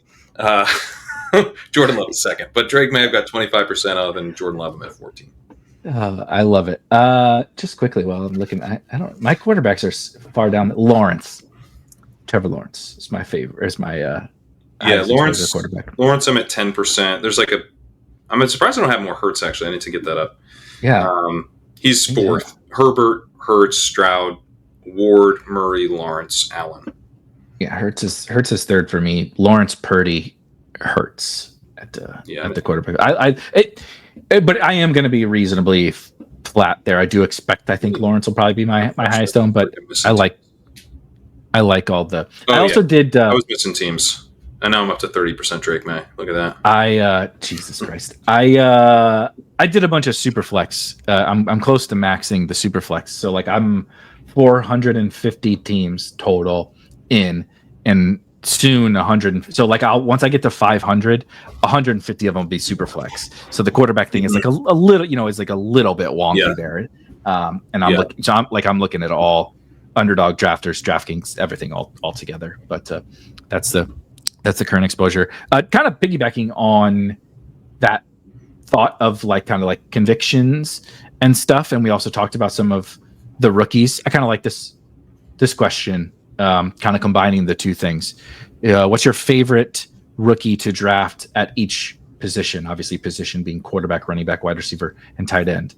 If you had to pick one of each, what would it be? Favorite rookie at each position? Well, to draft. Right, so it doesn't necessarily to draft. If it like Genty is of course my favorite rookie running back, but he's not my favorite one to draft because he goes in the first round. Quarterback's pretty easy, I think that's. There's only one. There's only one. I guess you could say Dart. My favorite to draft though would be Ward. Yeah. He's actually going to start all the games. Not Dylan Gabriel. Not Dylan Gabriel, though. I think he's honestly on the menu in Superflex. I think he is too. Yeah. Tight end, favorite one to draft is Fannin. Let's be real. He's my favorite to draft. Like, what am I going to pretend he's not? He is. I could see Loveland becoming my favorite to draft if we get a training camp fall. That'd be really fun. Small fall for him a little bit now. Draft. We always have to do the DraftKings versus underdog bullshit, but with the Q tag on DraftKings and we're not sure if he'll be ready for training camp, you can get a nice fall. Like I've gotten some pretty fun. I'm very scared of the Bears. Like we've talked about in the past, like we did on the stacking episode, where I'm like, I'm truly terrified of the Chicago Bears. But you can get the Bird and Loveland prices on DraftKings a lot of times are so good. I just can't pass it up. Burden would be my favorite receiver to draft at this point. So Ward, let's not do the quarterback because it's Ward. I'm with you on Fannin. I'm definitely like absolutely not. I think you could make a case if you really tried hard that Jalen Milroe is the most fun rookie quarterback to draft. If you really wanted to try and what does Davis say? Open your third eye. Open your third eye, yeah. Open your third eye. Jalen Milroe is actually the most fun. I don't know about my. We got in a big debate about how easy it is to move. The Leg Up Rankings team had a big debate about how easy it is to move off of Darnold after this year because there's apparently some void year thing that makes it. I haven't looked. I looked at it when they signed him, and I don't remember what it is. I maintain that it's actually pretty easy for them to move on from him after the year. From the perspective of that like more money gets locked in early in 2026, and like from the perspective of we're not doing that again, there's like a pretty big incentive to move off a mediocre to poor. They have to eat something. They have to eat. Yeah, it's more money than you'd want to eat, but it's also like that's in the past now. Like it is now 2026, and like. We just saw what 2025 looked like, and we're not doing it again. Mm-hmm. And I think that bar is generally a little bit higher than, maybe some others. Like especially at quarterback. Teams are gonna, you can like look at Cousins. Like there ain't shit you can do. Exactly. And I think Darnold. Yeah, Darnold has the Cousins year. He's a backup next year. Yep, 100%. I agree. Totally agree. So then you said Burden. You said Burden at and Milrow and Superflex is pretty fun. It would have to be Superflex. Talking Superflex. Would you draft him in Dynasty, like Superflex Dynasty? Would you draft Milrow? Yeah. I'm not up to speed on my Dynasty stuff yet, though. I do have I was talking to one of my good buddies who's very, very into fantasy football. I can't quite get him to come over to the best ball streets. I think he's terrified that he'll become as addicted as we are. And he's got the girlfriend and dogs and everything just like us. So anyway, but we were talking because I have an awesome team. Like the core pieces of this team are awesome. I kicked all my because I like to punt, quarterback, and do the things that we do and try to find I was using the Howells and I was using the cheap guys from the past before, but I was heading into last year and literally didn't have. I think I had Howell and Tannehill and whatever, these losers, but I drafted both Daniels and Caleb and I said, if one of them whiffs, so what? I'll take my chances that one of them is a hit, and obviously that it somehow is exactly what happened. It got the big hit on Jaden Daniels, but I got Bowers, those two guys. I have Justin Jefferson, Jonathan Taylor, I have Terry McLaurin. I have some good pieces, and I keep finishing fucking 10th in this goddamn league every single year. It's the same league I've been in since high school, and so this year again, I have 3 first-round picks. I don't have the 101, but I have 3 first-round picks, and I'm just sitting here how do I keep fucking losing? I'm not even in the playoff hunt by week 10 in this league, and my team is so good. So I'm starting to look at the dynasty stuff a little bit harder, and it's such a different world. It is. Right? I'm looking at I think I have pick 3 and pick 6 or something in the first, and I'm just wait, that guy's going to be at pick 6. That's some people are he's a reach at pick 6, and I'm I would take him 4th, I think. But anyway, dynasty, such a different world. But running back, who's your? Did you mention a favorite? Oh, Tootin. Okay, so my favorite, we did Ward, Fannin. We both agree on. Warren and Loveland are just so boring anyway, and I think that's just amazing. Taylor, Elijah Arroyo, no fucking thank you. Running back, I'm gonna say Travion Henderson. I can't believe I'm the one saying the Patriot. I understand the Tootin price. I just have the most fun because Henderson will fall. Henderson's very fun. Very fun. He was my RB2 pre-draft. Yeah. Behind Genty. He lands in an awesome spot. This is another thing. We talked a little bit in our Discord before, but as it pertains to those rookie running backs, I think the concern that a lot of people have is Hampton lands next to Najee, Henderson lands next to Ramondre, and Harvey lands next to lands next to J.K. Dobbins. And people are yeah, can I take that guy, in the 5th round or whatever? And my answer is always, if those guys are good, nothing fucking matters. It doesn't matter. Other backs are always going to play, right? Outside of peak LaDainian Tomlinson and Christian McCaffrey and Le'Veon Bell, teams play multiple backs. Derrick Henry has games where he plays 40% of snaps. It doesn't matter if they're good. It truly doesn't matter, and so that's kind of my take on those. That's why I like those backs the most, and Travion's my favorite out of that group. Yeah, no, I like Travion a lot. He's my 3rd highest drafted running back, and the other 2 are actually also rookies: Giddens and Tootin, and then Hampton. So my 4 highest drafted running backs are all rookies, and then 2 below that, it's Miles Sanders. So I'm eating those veggies. There's just one of the I don't even know if it's a veggie. It's some kind of root. I found out. That's a beet. You went to Schroot's beet farm, and a beet would be a huge win for me. I can't tell you how happy I would be to find out. But you had to go dig them up yourself, Ryan when he was taking them out for training or whatever, and he left them out there digging through manure. That's the Miles Sanders. I found it in the earth, and I'm telling myself it's a vegetable. I do straight up think, whether you, no matter what your take is on the Cowboys backfield, I think it's fiscally irresponsible to not do something. With like I've heard people, I've heard people be like, well, they're just gonna pass, so like maybe I can just avoid it. I'm like, if they pass, then they're probably gonna score a bunch, and someone's gonna catch pass. One of them's gonna catch. I'm like, there's just really no way there's not a winner. You may not like what the winner looks like. You probably don't. But like, there's just like something is happening here in this backfield. It's just they're all so gross that they're cheap, and so like, I'm just investing in the Cowboys backfield and plugging my nose and dealing with it. I'm playing it through Sanders for now. If we get the thing that I always find fun about best ball is like you don't have to commit to doing one thing all summer. Like Sanders was very cheap, and the other guys were expensive compared to him. Maybe not expensive compared to the potential starting running back on the Cowboys, but they were expensive compared to Sanders, and in spots where I thought there was a lot more opportunity cost. And then you get to like the end of the drafts right now, and it's also like I don't know who else is gonna have a job, and this dude's like the 1A maybe or the 1B at worst right now, and so there's like kind of a floor element.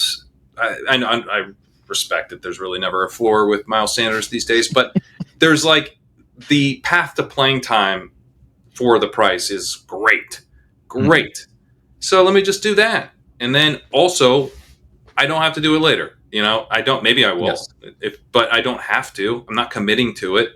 If it works, it works, but it might not because Sanders, as we're seeing now, is rising, so that makes the bet worse. And then also a bunch of other guys are going to look way more interesting because we're going to get positive news on them, and there's going to be a bunch of guys who we realize were horrible takes go away, and we kind of feel like we're like, oh, there's more clarity, to some respect back here, and you'll have new targets at the end of your drafts. By the end of the summer. So getting heavy on a gross play does not mean you have to finish with that high percent. Totally. I mean, last year my highest owned running back was Jordan Mason. And I didn't draft him until like the end of July or something like that. It's like I had like 1,000,000% Jordan Mason, and I had no fucking idea he was a thing until even at this time last year. We started to hear like it was a slow like beat over the course of summer, and then it was like, oh no, Eli Mitchell is like not going to be on the team. They loved you, but you can always, like you said, you can always pivot, and so what? They rise. Like you've talked about this, we've talked about this. It's like, okay, he goes from a $1 auction player to a $4 auction player. Like, so fucking. I have a question about this. Oh, do it. Perfect. Someone said my favorite wide receiver is, of course, Trey Harris, who's also ironically, I have one more question that I'm going to do after this. That is, Trey Harris is also the answer to it, but I would be remiss if I didn't. I can't go a podcast without mentioning Trey Harris. I think that's I'm financially obligated to myself to mention it.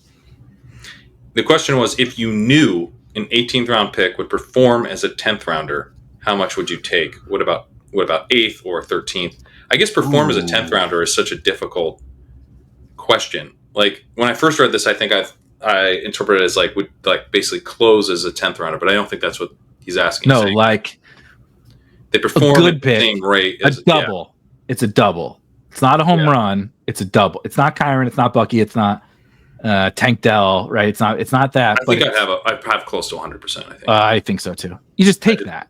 You just do it every time. I'm trying to think of a scenario where I wouldn't just take the points.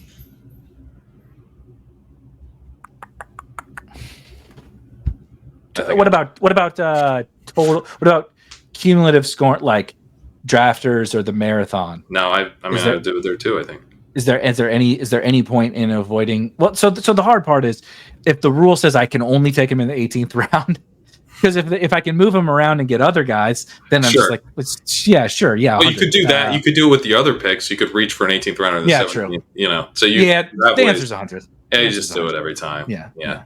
Just take it's free. That's just too valuable. Like it's like so valuable. So valuable. Yeah, I mean, frankly, like because Zay Jones was a valuable 18th round pick. He did not perform like a 10th rounder. He performs, I would say. I mean, maybe he did. That's a close. That's the closest comp. Close. I couldn't think of one, but that's because Kyron performed like like a second rounder. Yeah, so exactly. that doesn't count. Puka performed like the 105. Yeah, so exactly. That's what you'd like. I guess you're giving up your chance to find that in the 18th, but you're not giving up your chance to find it in the overall 17th. Yeah, right. So right. you just take the win. I think. Yeah. What if the question was he's going to have a CLV in the 10th round? How much would you take that? So his final ADP will be the 10th round. Okay. Ooh. So you don't know how he's going to perform at all. You're banking 8 rounds of CLV. So this could be Kyron Jordan Mason. This is straight prices right, and I don't like it. Because it could also be Julio Jones or Marquez Callaway. Yep. Right? Those are they're we have the stone cold zeros and we have the league winners of all league winners. So how much do I take if it could be Marquez Callaway or Kyron? Fuck, that's rough. I think 100%. You also get like the Zekes, like the Zekes go. It's like the totally washed, complete dustball running back who signs in a good location and then proceeds to do jack shit. See, I think it matters if it's Julio, Zeke versus Kyron. I'm using Marquez Callaway. For anybody that doesn't know this, I'm really dating myself. Again, this is like 4 years ago, best ball. Marquez Callaway went from undrafted to like in the 80s or 90s because the Saints had a very wide open wide receiver room. He started to get a little hype in the summer, and then he balled the fuck out in the preseason. And it was the most meteoric rise you've ever seen. And it was the crazy. Like I still have never seen anything crazier than the Marquez Callaway thing. But I remember because I was drafting him at the end of drafts, and so I felt like I didn't have to do it. But if you told me you were done with BBM before his rise, and you had to do 100 or 0, I think I would do 100. Marquez Callaway. Yeah, I feel like somewhere in the mid, like you'd want to have like a big old bag of like 50%, but you want a big number, like a big, but maybe don't put your whole season on him. Your whole season, because it's just the CLV of it, and that would come with like some, we feel a lot better about how the player's going to do. But what do you think Leone would say? What do you think Leone would say to this question? I think Davis would say 9%. Davis would say 9 because that's a blanket answer for everything. But what's interesting is, Leone. So Leone writes the manifesto. I don't know. I wonder what Leone would say. I always feel bad for Leone because he was he just did a really good research study, and then people have bastardized they took stuff, they took little specific nuggets out, and they said, "See, Leone said this solved this part of it," and it's like he was describing to you a lot of like helpful stuff that you could use. He wasn't giving you the answers to the test.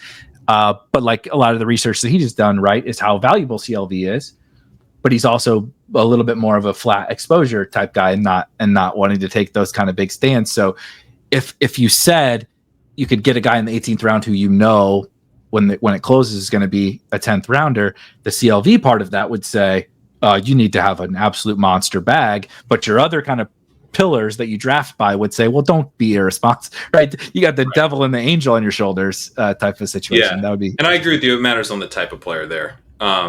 Zeke versus even Marquez Callaway, Julio, I like because he was a fail, but like Marquez Callaway versus Julio are different. 33-year-old Julio Jones or whatever. Yeah, but I think he's a pretty big bag. I think so too. Hold on. So on the rookie, I wanted to piggyback. This one will be a little bit quicker. So I'll give mine because I'm cheating. We did our favorite rookies to the draft, but the question was, I believe this was from KRS, said, who is the most likely rookie wide receiver to be a 0 in the top 125-ish? So call Burden the cutoff. And ironically, he is my favorite, and I mentioned him as my favorite, but I think Trey Harris is the most likely to be a 0. Yeah. Also. I think it's Harris because you have McConkey's the star. You have Quentin Johnston, who they have a role in mind for. And then you have Harris. I think he's going to fill a role. Like, I don't think he's a bad pick or anything. But he's kind of that big X. But like he's, so much of like what he's not that fast. He's the big yak guy. Ton of production, but he's a great deep threat player, and he creates separation down the field, but he's not fast. It's very bizarre. He's a weird player. he's a weird player in a kind of boom bust type of way, where you could see him being a total bust. I think. I actually think Jaden Higgins is a little bit more bust risk than people think, but I also think that Higgins is going to get a shot out of the gate, and so he has to kind of fall flat on his face. Where Harris I think will get playing time, but I could see Harris kind of at like 60% route participation early on, and they're using him. He's kind of like empty routes. He's having trouble separating against NFL corners. They're kind of using him to help like clear out space for other guys, and it's just like he's chugging along, but he never fully gets the role. And maybe he's banged up down the stretch, and it just basically feels like Keon Coleman again. Yep. So it's not a 0, but I think he's the most likely to have that kind of outcome. You're like, I wish I basically took 0. I agree. I mean, I think if him and Jaden Higgins flipped spots, we'd be saying somewhat similar things to like what you just said, where Higgins could absolutely be a 0. I mean, they don't need really need to play Trey Harris. We saw it last year. If QJ gets better, those two guys are playing. Loud and QJ are playing in 2 wide receiver sets.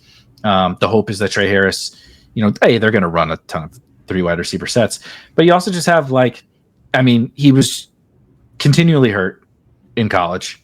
Part of the reason why he fell, despite literally like one of the most insane analytical profiles, he had almost 5.2 yards per route run last year. Like it's truly insane. Crazy.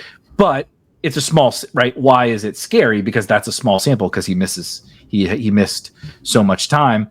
And then you do have Lane Kiffin makes magic out of these guys. Like, it doesn't mean they're bad, right? I don't think Elijah Moore was bad. I'm not sure Jonathan Mingo was bad. And those guys didn't do what Elijah Moore did, pretty close to what Trey Harris did. But those guys didn't do quite what Trey Harris did. But it's still like there is this wizardry of Lane Kiffin and the Ole Miss offense that just like turns these guys into like the numbers on the spreadsheet don't match what the actual player is at the NFL level. And so he has that risk too. I think he's different, right? But I could be very wrong about that. I think I don't think Trey Harris's price can be right, is kind of my general take. Is like the price, he's too cheap, or you look back and you're like, you got Jonathan Mingo. Good job. Congratulations. You know what I mean? That's how I feel about it. But those are the guys that I like. I really like the Chargers. So I'm not worried about it, but it is a risk. He is risky. I think Golden also has, the floor for best ball. We've stopped thinking about the floor so much because he has that path to touches, and man, they would really like him to be good and contribute right away. Like that is the plan. Need even more than like. Mm-hmm. Yeah, they kind of need him to. But Romeo Doubs is going to be their X, and kind of that like Michael Gallup-y way, where like I think he's going to do the stuff, He's good enough to hold down that role. Jaden Reed is a very talented slot player who I would like to see them get on the field more. We'll see. And then Golden, I think, is probably like their Z, and this helps fill in some of that Christian Watson stuff. But he might not be good. Right. Like that's from the dynasty side of things. Like this is an incomplete profile in a lot of ways. I think, compared to a guy like Ibuka, I have a lot less confidence that he's actually good. But Ibuka has stuff in his profile where you're like, well, he's not going to do everything. Is he really going to be a star? But like, it's hard for me to believe that like Emeka Ibuka can't play. Don't you think that some people would say Ibuka because of the target competition to this question? And I think he's the last. Yes, but I think that's wrong. Yeah, I think some people would say that because they're like, oh my God, play. Evans and Godwin and whatever. And I'm like, Ibuka may not be a star, but I every time I click him, I never feel like dude. I draft a ton of Trey Harris, but I'm fully accepting that risk every time I do it. And Matthew Golden, whatever. When I click Ibuka, I don't feel that discomfort at all. I feel like I'm getting what I'm getting. I feel like I may not be swinging far enough. I may not be taking a big enough home run swing, right? Like I choked up. I choked up on the bat when I took a Ibuka, and I swung for the fences when I took Trey Harris. Or Golden. I think Golden is just kind of a home run. I agree. But you could strike out on him. And Burden. I think Burden is on this list as well. I mean, Burden actually might be the right answer for the 0. He's the guy. He's literally my highest drafted receiver. He may not play. Yeah.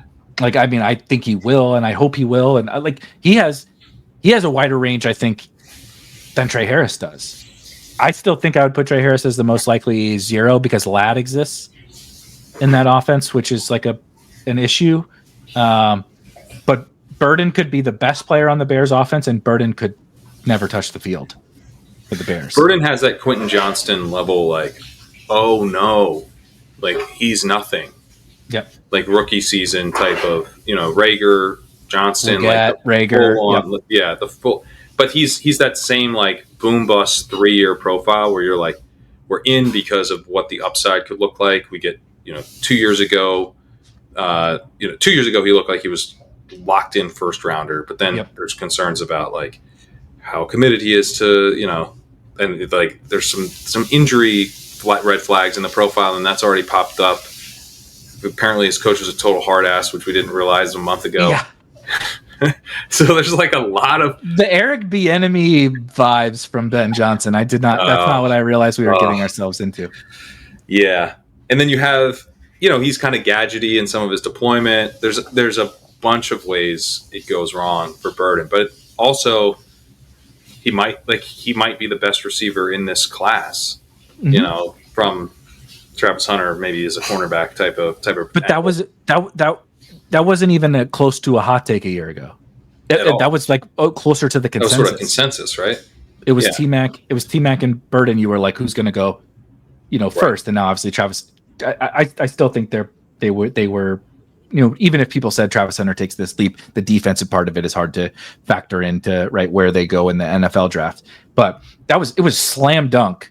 Those two guys were like easily now, and T-Mac somewhat held up his end of the bargain, and of course Hunter smashed. But Burden is now an afterthought, right? He went after a ton of other wide receivers. Yeah, and in that way, I think it's pretty different than a guy like Rager, who I remember kind of early on in that process was like he was kind of seen as like maybe a round 3 guy or day 2 guy, and he kind of rose. And he had like some like private workout where apparently ran in 4.2s that never was validated, and that helped his stock. But he was like one of the, kind of like a hype riser, a little bit. Wasn't Johnston kind of dependent on his final season? Yep. To really, don't draft TCU wide receivers is what we're learning. I guess so. Jesus. Jack Besh, Savion Williams is a fucking glorified running back from T. What are they doing down there? Know, man. What is happening? But Burden was a big time. Wasn't he the top wide receiver recruit? And then comes out 3-year career, super good sophomore season, disappointing junior year. Comes out, still gets second round draft capital. Goes to offensive guru, formerly a generational quarterback prospect that now we're a little bit more nervous about. Wide receivers all played one like year ago. The Caleb Burden stat, you would be like, oh my God, Caleb Williams has Luther Burden, and like on the Bears with Ben Johnson, we would be like salivating. And now this year, it's crazy how much it changed in 1 year. That's so funny.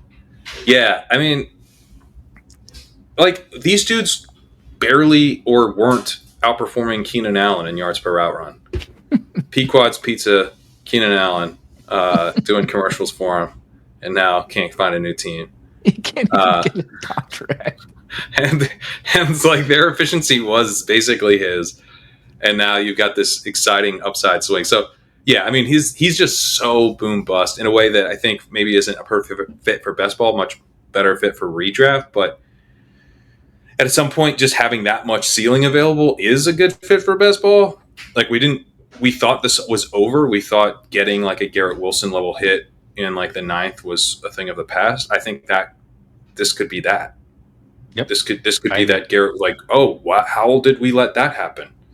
I know, he wasn't a first round pick like Garrett Wilson, and Garrett Wilson was much more of like kind of a slam dunk bet than Luther Burden. But as far as the upside goes, just a massive amount of upside I think a much, much more upside than guys like Jaden Higgins and Trey Harris. Like if it works, he could be the clear cut number 1 down the stretch for this team. Like he could be. I mean, he has I'm not even I wasn't even really a Burden guy from the dynasty perspective. No, we talked about that in February or whatever. We were like, dude, no one should love Luther Burden more than I do, and I do as just like a fan. I'm rooting for him, but like we talked for like an hour about Luther Burden because the profile is terrifying.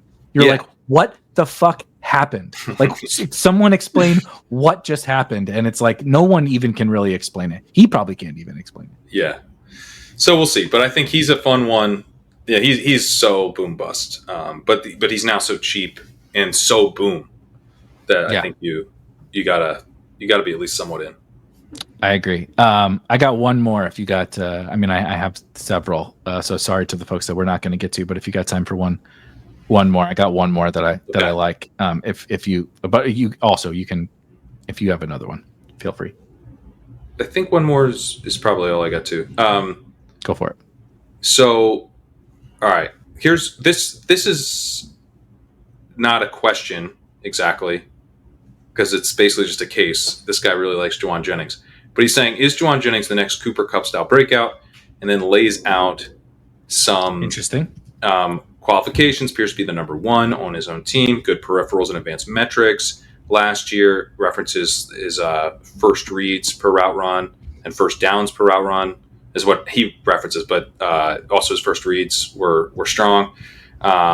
Relatively high projection for season long props. Elite spike week upside, which that is true. And so those are kind of the case for it. I guess what I would broaden this out to is what profiles are jumping out to you in that kind of classic wide receiver breakout range, because we've had Cooper Kupp, we've had Stephon Diggs, we've had a few of these guys. There's a couple more, but there's a few of these guys in that range that have proven to be like the you had to have them redraft type of guys, and obviously massively important in best ball too. Chris Godwin was kind of that last year, but he gets hurt and that ruins that. But he was looking like, oh man, like what was it, 6th round Godwin or 5th? Yep, 6th round wide receiver 2 when he got hurt. Overall behind Jamar Chase, like a less than a point behind per game behind Jamar Chase. When he went down, he was awesome. And then Jamar Chase in his rookie season, fits this bill too. So we've seen it from either breakouts, guys changing teams, new quarterback, rookies. So there's a few different paths to it, but anyone who jumps out there as like that kind of classic wide receiver breakout in the mid rounds. Yeah, I'm totally cheating because the Jauan Jennings was brought up, but I actually think it is the case. And I think Jauan, and I'm going to toss Ricky Pearsall into the mix as well as just the two non-Brandon Ayuk 49ers wide receivers. I think if I had to make a long-term bet on the 49ers wide receiver room, I do think I would still put my chips on Brandon Ayuk, but we're playing a 2025 game, right? I don't get to use 2026 Brandon Ayuk points this year. I'm not sure when he's going to be back, and I'm not sure what he's going to look like when he does get back. He was not good last year before he got hurt, right? Before the injury, Jauan was better than him. Debo was probably still better than him, even as bad as Debo was, and Kittle was certainly better than him. And there was no Christian McCaffrey. There was tons of opportunity for Brandon Ayuk. The Jauan Jennings spike week upside that the question person brought up, if you recall, I'll never forget this. Like, I'll go to my grave. I'll be on my deathbed, and I'll remember people DFS. So confused. Yeah. My wife, who will definitely outlive me, so she'll be next to me when I'm passing. Will be like, why are you talking about week 7 or whatever, the 2024 NFL season? I'm like, because Brandon Ayuk was like 70% owned in DFS. And this fucker, Jauan Jennings, dropped 50. He dropped 50, and Brandon Ayuk had like 4 catches for 40 yards or whatever. It was like the Jauan just totally took over an NFL game. Okay, Grandpa, let's get you back to bed. Yeah, exactly. And then I got the wheels with the tennis balls on the bottom, right? The walker with the tennis balls, and they're like, just fucking lay down, Grandpa. Like, they don't know who Jauan is, right? Jauan might have passed by that time too. Like, this is who knows? Who knows what's going on at this time But I wish a long life for Jauan Jennings. I'm rooting for you, Jauan. He was outstanding last year, and Ricky Pearsall, I didn't love him as a prospect, and obviously it took a long time to become a thing, but we did start to see it down the stretch, and growth. It's the growth isn't linear. Like sometimes it takes. He got shot, by the way, before the season started. He had the B-Rob. It wasn't quite as bad as Brian Robinson, but still, the dude got shot. Like he was, I think, kind of a rookie, more of a project. Like I think Pearsall was like a bet on this year. Like they knew, like whether it was the Debo thing or Ayuk or whatever, they knew that not everybody was going to be around. They weren't going to be able to run the whole gang back again. And so that's what Pearsall was. And so now we walk into this year where they need him even more than they probably expected. And so Jauan has established himself as like a certain level of football player, at least in the 49ers minds. And now you have Pearsall, this first round pick who came on down the stretch for them. And it's like, if Ayuk's not out there, we got these two guys on the Niners offense that's now built around Brock Purdy, right? The defense is probably worse. Not probably. The defense is definitely worse for the 49ers. They might have to go out and win games with the passing game. Yeah. And I know who it's going to. Like the 49ers guys, I think, are just like, I was looking at my exposures and I'm like, I got to get this up.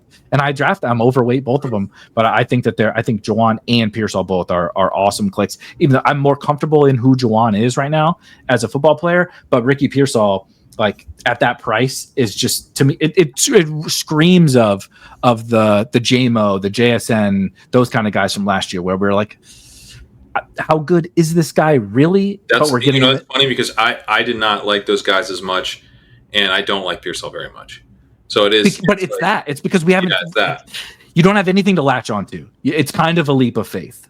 It's right? a true leap of faith, and I think he was clearly a worse prospect than both of those guys, definitely. Like by a lot. I loved those other two prospects, and I did not like Ricky Pearsall.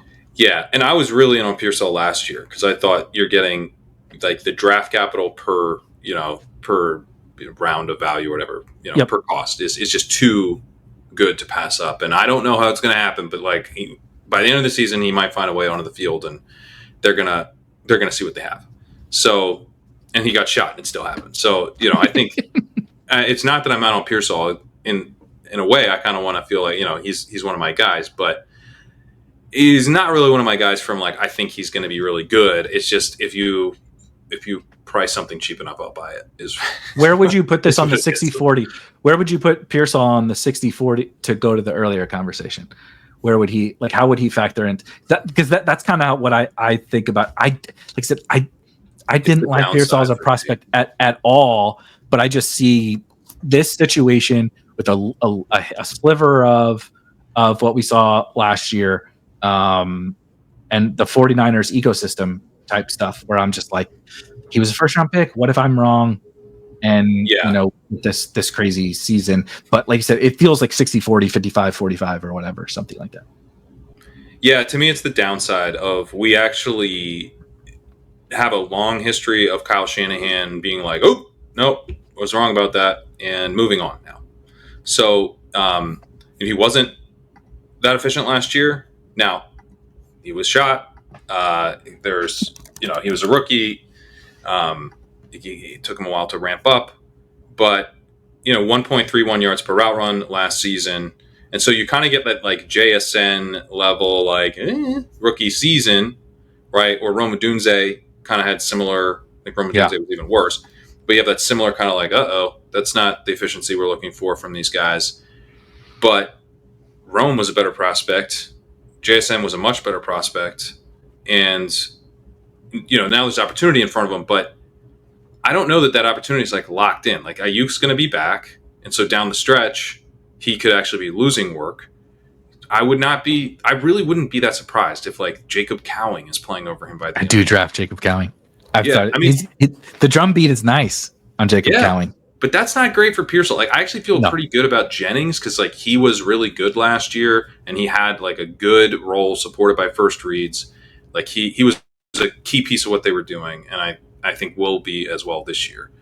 Pearsall is like a leap of faith second-year breakout bet, And the type of pick I think is just a better redraft pick than best ball, because like he could just be nothing, and he's expensive. Like you're in the 70s, you get nothing.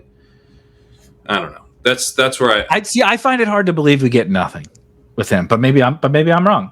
It's certainly possible that I'm wrong. He has runway to me, and maybe I'm misreading the Ayuk situation too, because part of my I'm like I could not be more out until, and maybe if Ayuk really starts to fall, and he's falling a little, but like I couldn't be much more out on 2025 Brandon Ayuk.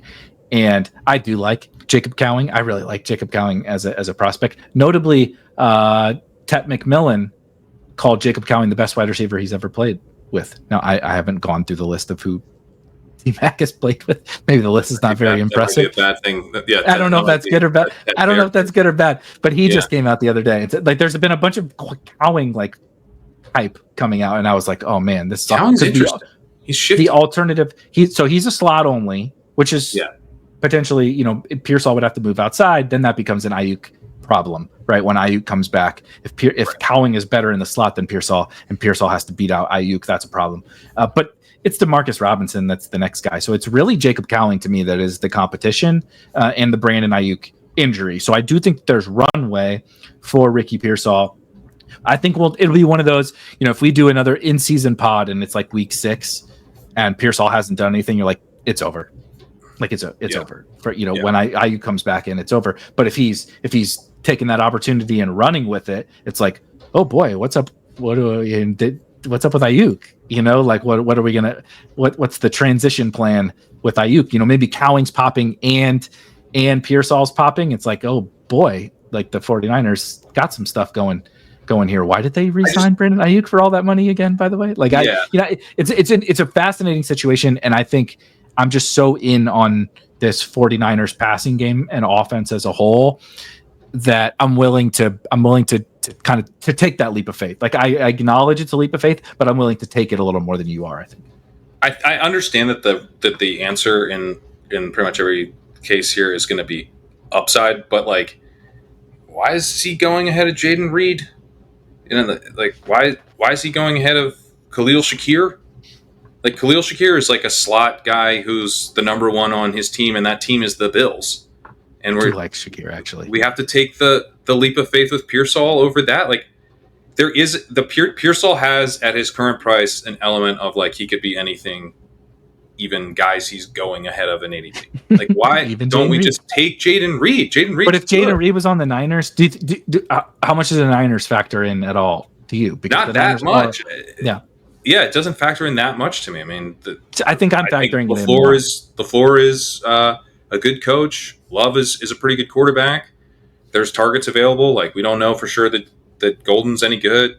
Dobbs is what he is. Like they play Reed more. He could be an absolute smash at ADP. I think Josh Downs is really good. Another slot receiver that I don't have to worry about if he's good or not. Now. He's playing with Daniel Jones. That would be a pretty big difference between those two offenses. That's one Josh Downs on the Niners? Fucking hell. That would be amazing. Josh Downs on the Niners, I'm kind of almost glad that doesn't. Yeah, that would be tough.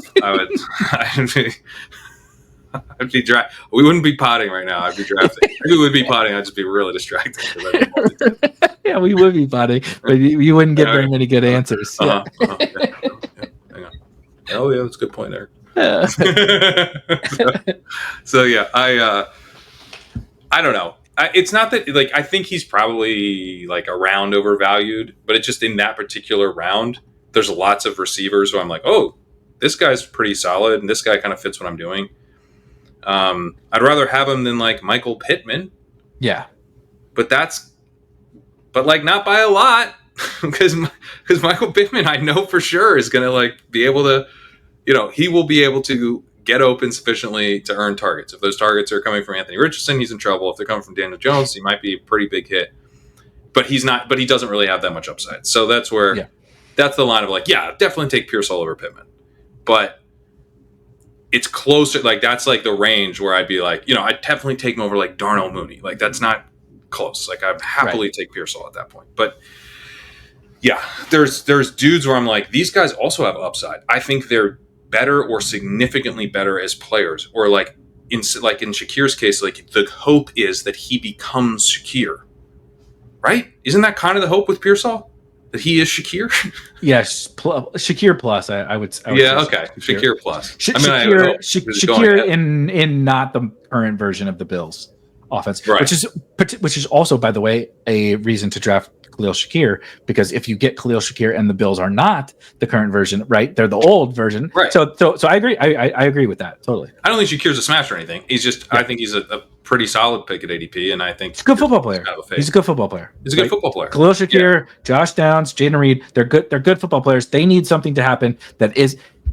You're not concerned about the 49ers. You're concerned about Ricky Pearsall, the football player. The other guys, you're not concerned about the football player. They just need something to shake out their way, right? To like you said, I don't know what the fuck that is. For the Bills pass more. Does that mean the defense stinks? Does that mean the coaches get the fucking head out of their ass and realize they can't, keep doing this, right? Like stop losing in the playoffs because you run the ball. To the point where I'm actually wondering how good the LSU offense would have been if Joe Brady wasn't holding them back.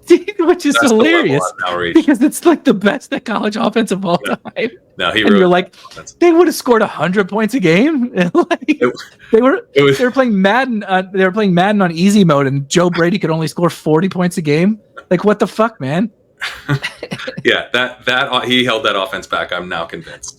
That historic, amazing offense was actually about half as good as it would have been without him. It really was, like, truly, like one of the. I mean, they're arguably the two best wide receivers on the planet and the top 5 quarterback on the planet, and they were on the same fucking college. And yet team. he was throwing to CEH, and CEH somehow became famous. Harris Marshall had that shows you.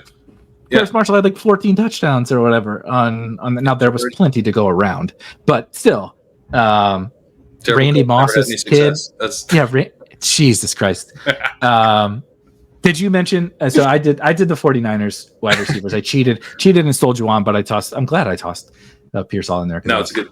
That's good combo. So I think, one of the things I would say for this type of thing, and one reason actually I probably wouldn't pick Jauan, although maybe he does fit the bill here, but I think you want to be thinking who can be like a second round pick next year for this type of. What if Jauan is just that good, and we're we're continuing to do our typical shit that we do every, like where you're like a Nico I just can't do that. Right, I just can't do the older guy. Right, it was like because he was weird. He's one of the weirdest players we've had in a long time, and it's like so the breakout was late, and it's like if he does it again, what if he improves? Last year was the appetizer. We get the main course, and it's like, but we still don't take him in the second round because we're so stubborn about 27-year-olds, right? It's like just because we're wrong about it doesn't mean that he can't actually be the I've compared him to Robert Woods as a potential kind of like breakout guy where kind of late career, but like he's he's good, but he's not. But even then, I think the guy that obviously you wanted there eventually was Cup, not Woods. Cup is the upside. You're like.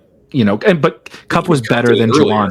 Cup was better than Jauan. Yeah, he was better. Yeah, like he was a really good NFL wide receiver. We just didn't see the full thing until 4 or 5 years in. But like, doesn't mean Jauan can't do it. I mean, the runway is there if he's good. Yeah. I think the guy I would pick is probably Pickens. I'm in. I love this one. Pickens is a year 4 receiver now, right? Yeah, he's headed into year 4. He is a rookie. Had this season that was not that impressive, 1.38 yards per hour run, but was I think a pretty impressive prospect. This guy that we were kind of taking in like the late first of Superflex drafts. He tore his ACL in college. He was kind of like a little bit boom bust. He kind of went around where like Christian Watson went as a rookie, right? But then this second year turns in 2.05 yards per route run, and then 2.11 last year. His open score got way better in year 2 and 3 than in year 1. Kind of added an element to his game where he's able to separate. He's not just the big bodied kind of like bully ball type of guy, although he is incredible at the catch point. But then like think about the fact that in his rookie season, the guy who started with Pickens in those first games was Mitch Trubisky. Remember that they did the Mitch Trubisky to Kenny Pickett, Yep. veteran bridge, and the bridge was to Kenny Pickett. So that's a problem, right? So you get Kenny Pickett as the guy who's like, oh, thank God he's in, but it's Kenny Pickett. And then you get the following season, you actually get a little bit more of Trubisky, I guess because of injury. I forget why. And then Mason Rudolph played some, and then Pickett played 12 games. So that following season is pretty awful too. And then last year he gets the Russell Wilson, is looking good for a second, but largely uninspiring quarterback play. So now Russell Wilson's about to get benched for Jackson Dart, who we didn't think was going to be a first round pick. Eventually he'll get benched. But the new Kenny Pickett. Yeah.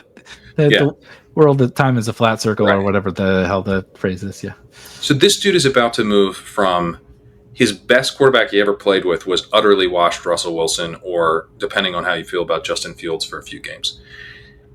And then he goes to Dak Prescott, who has had borderline MVP level highs. I mean, I think he was second or third in MVP voting 2 years ago. Yep. This is a team that has supported multiple high-end receivers in the past. It's a team that does not really have anything behind these guys. The top two at receiver, they should really consolidate targets. Pickens is really good downfield. He's explosive. So he's exactly the type of guy that can get there without needing like a massive target share. Like he can be a huge hit with a 22 or 23% target share. And then CD can kind of still do his thing. He needs to take like a little out of CD, but not like he does not need to become the number one. Like we can be taking Pickens at the end of the second round in the same way we've taken T. Higgins there, yep, the same way we've taken Waddle in the second, the same way we've taken the Dallas T. Higgins. The Dallas T. Higgins, yeah. So, yeah, Dallas T. Higgins. I think he can easily develop into that. And he's got that spike week profile that we're looking for here in best ball as well. It's a guy who's been really good for 2 straight years in a bad situation. There's obviously some downside with ex-Steelers receivers don't have the greatest track record. But, hopefully his legs don't get cold in the dome in Dallas and refuse to go back into the game. Yeah, let's hope not. But he's probably my favorite of the guys who, like from a talent perspective, we'd be like, oh man, how are we getting him in the at the end of the fifth or the end of the fourth or the beginning of the fifth, and now he's like the 207 or something like that. Totally. Could not possibly agree more. He's my highest owned wide receiver in that range by a long shot. I mentioned the running backs there.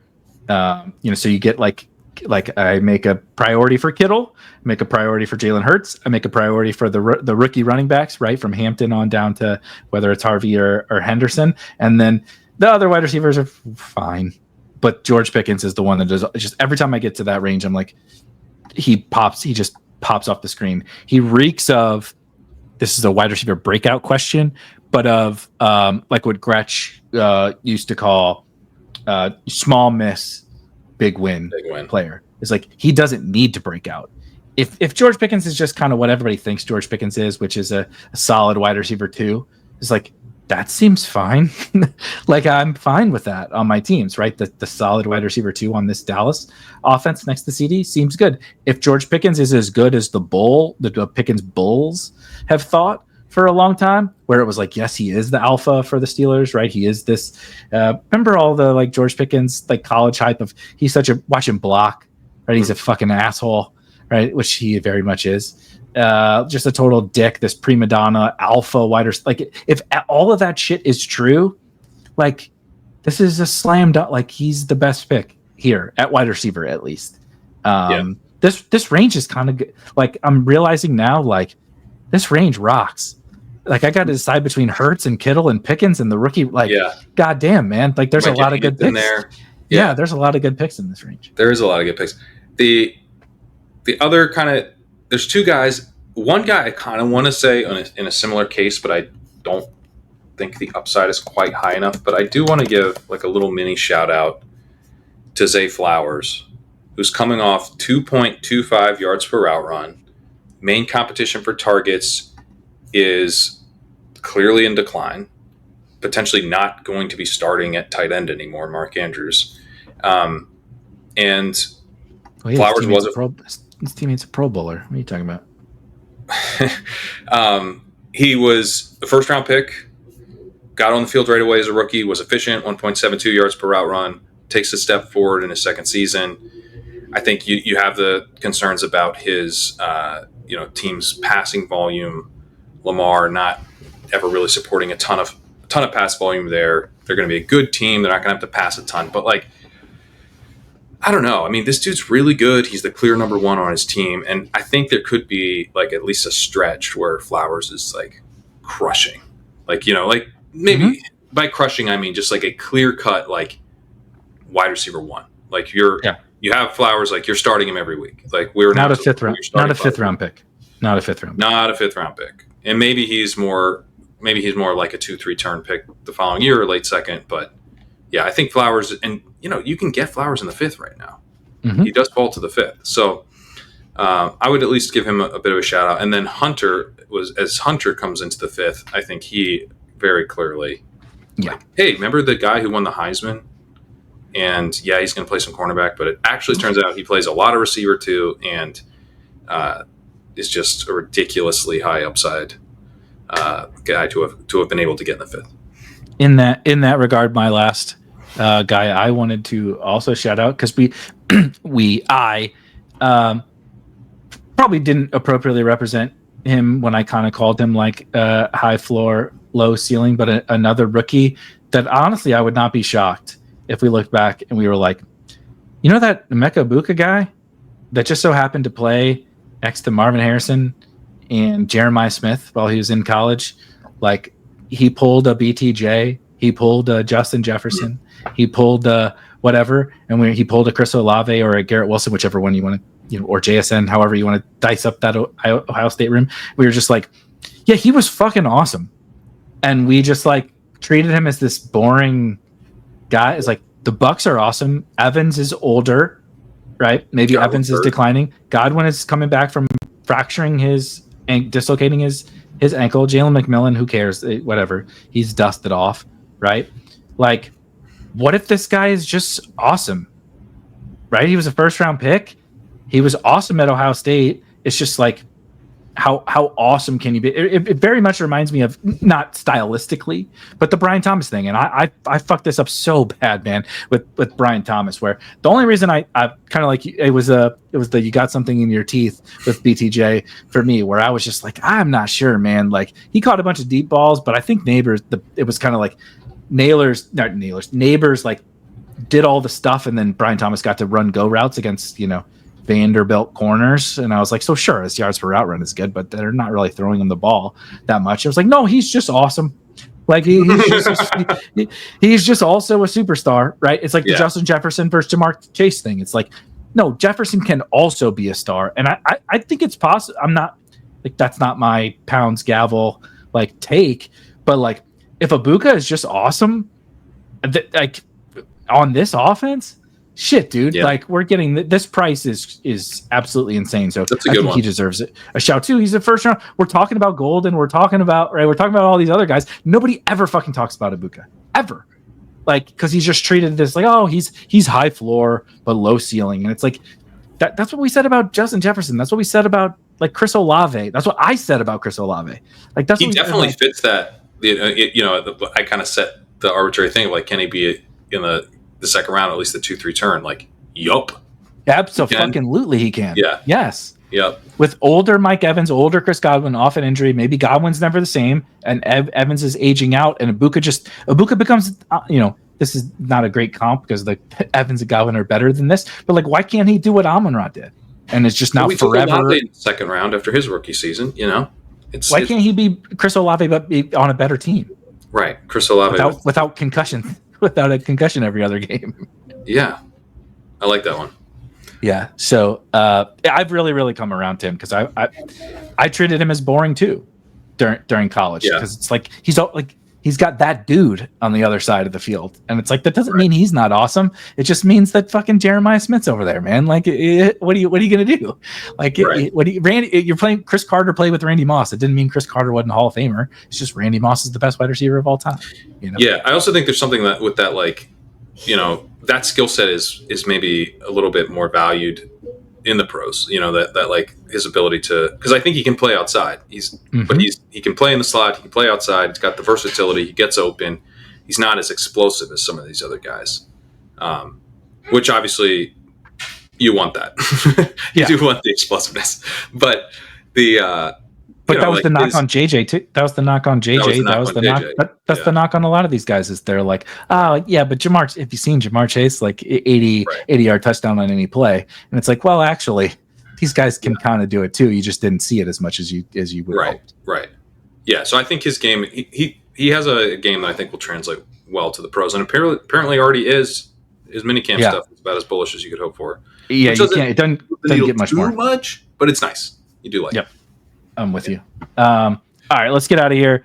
I saw that you got the Sims in the Sidekick. Anything else that you guys got go? Oh, and the tight end paper, which was hilarious. It totally reminded me of Parks and Rec as Jean Ralphio. I was reading it as like Jean Ralphio in your article, which was cracking me up. But anything else you want to drop? I like that. I wasn't going for that, but you kind of look like Jean Ralphio, by the way. So that's. Yeah, I guess I am kind of doing a John Ralphio thing. The hair, yes.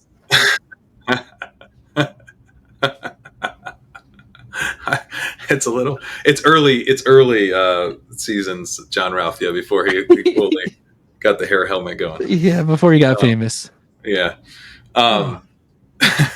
Yeah, so we just launched an update to the Sidekick that is fully live now. If you want to check it out. If you're not a Leg Up subscriber, just head on over to Legendary Upside, sign up for a 5-day free trial that we got going for the Sidekick tier. Also, a free trial just going for the base tier if you want to check that out. But if you are subscribed to the Leg Up tier, email me at legendaryupside@gmail.com and I'll set you up with a free trial, because we had a couple people not get the trials they were supposed to. So just go ahead and email, again, legendaryupside@gmail.com, and I'll get you set up with the 5-day free trial.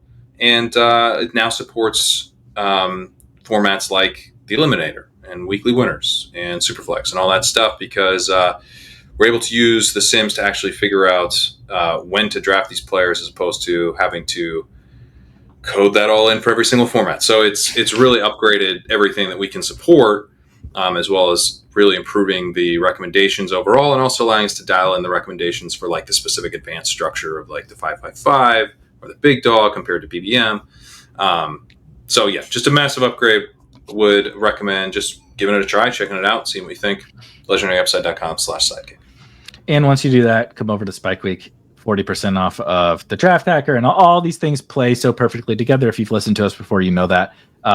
We just put out DraftKings. Just apparently was a lot of drama, I guess, out in the social media world of DraftKings released. So they're releasing the data from their Millie Maker publicly, which honestly, I think people have FFPC data. People have fast draft data. People have draft.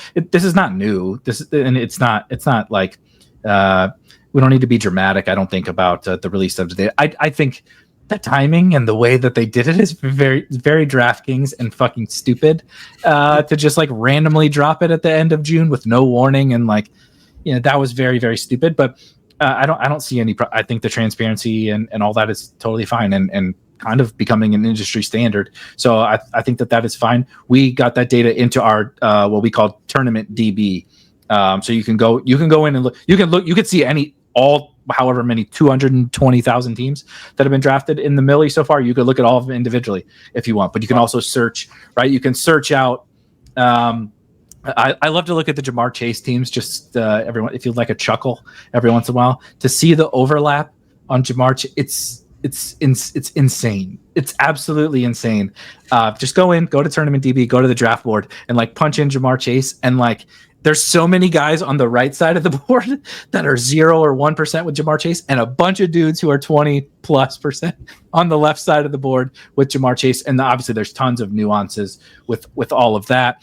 One of my favorite findings was 45% of DK Millie teams are what we would call dual running back, meaning they have at least 2 running backs in the top 24 running backs. So that's like not super surprising, but almost 50% of the field, right, is taking multiple early running backs. So hero running back is actually not as popular as you might think. Zero running back is really not popular. And so there's like tons of different things you can learn. We put that in Tournament DB, and all of our stuff similar to what Pat's got going on. You know, come get all the rankings. College football is about to launch. NBA is about to launch. We got rankings, content, all the tools work for all the sports, and it all comes with Spike Week Premium, and you can get 40% off of either monthly or annual if you're a Leg Up subscriber with promo code Leg Up. But we're going to get out of here, and I think we're going to come back and we're going to draft some high stakes teams. I think is that what we decided. We're going to draft some underdog and DraftKings high stakes teams and see if we can't win all the money in maybe the big dog and the DK 555. But we'll see you guys next week for that. Cheers. Peace.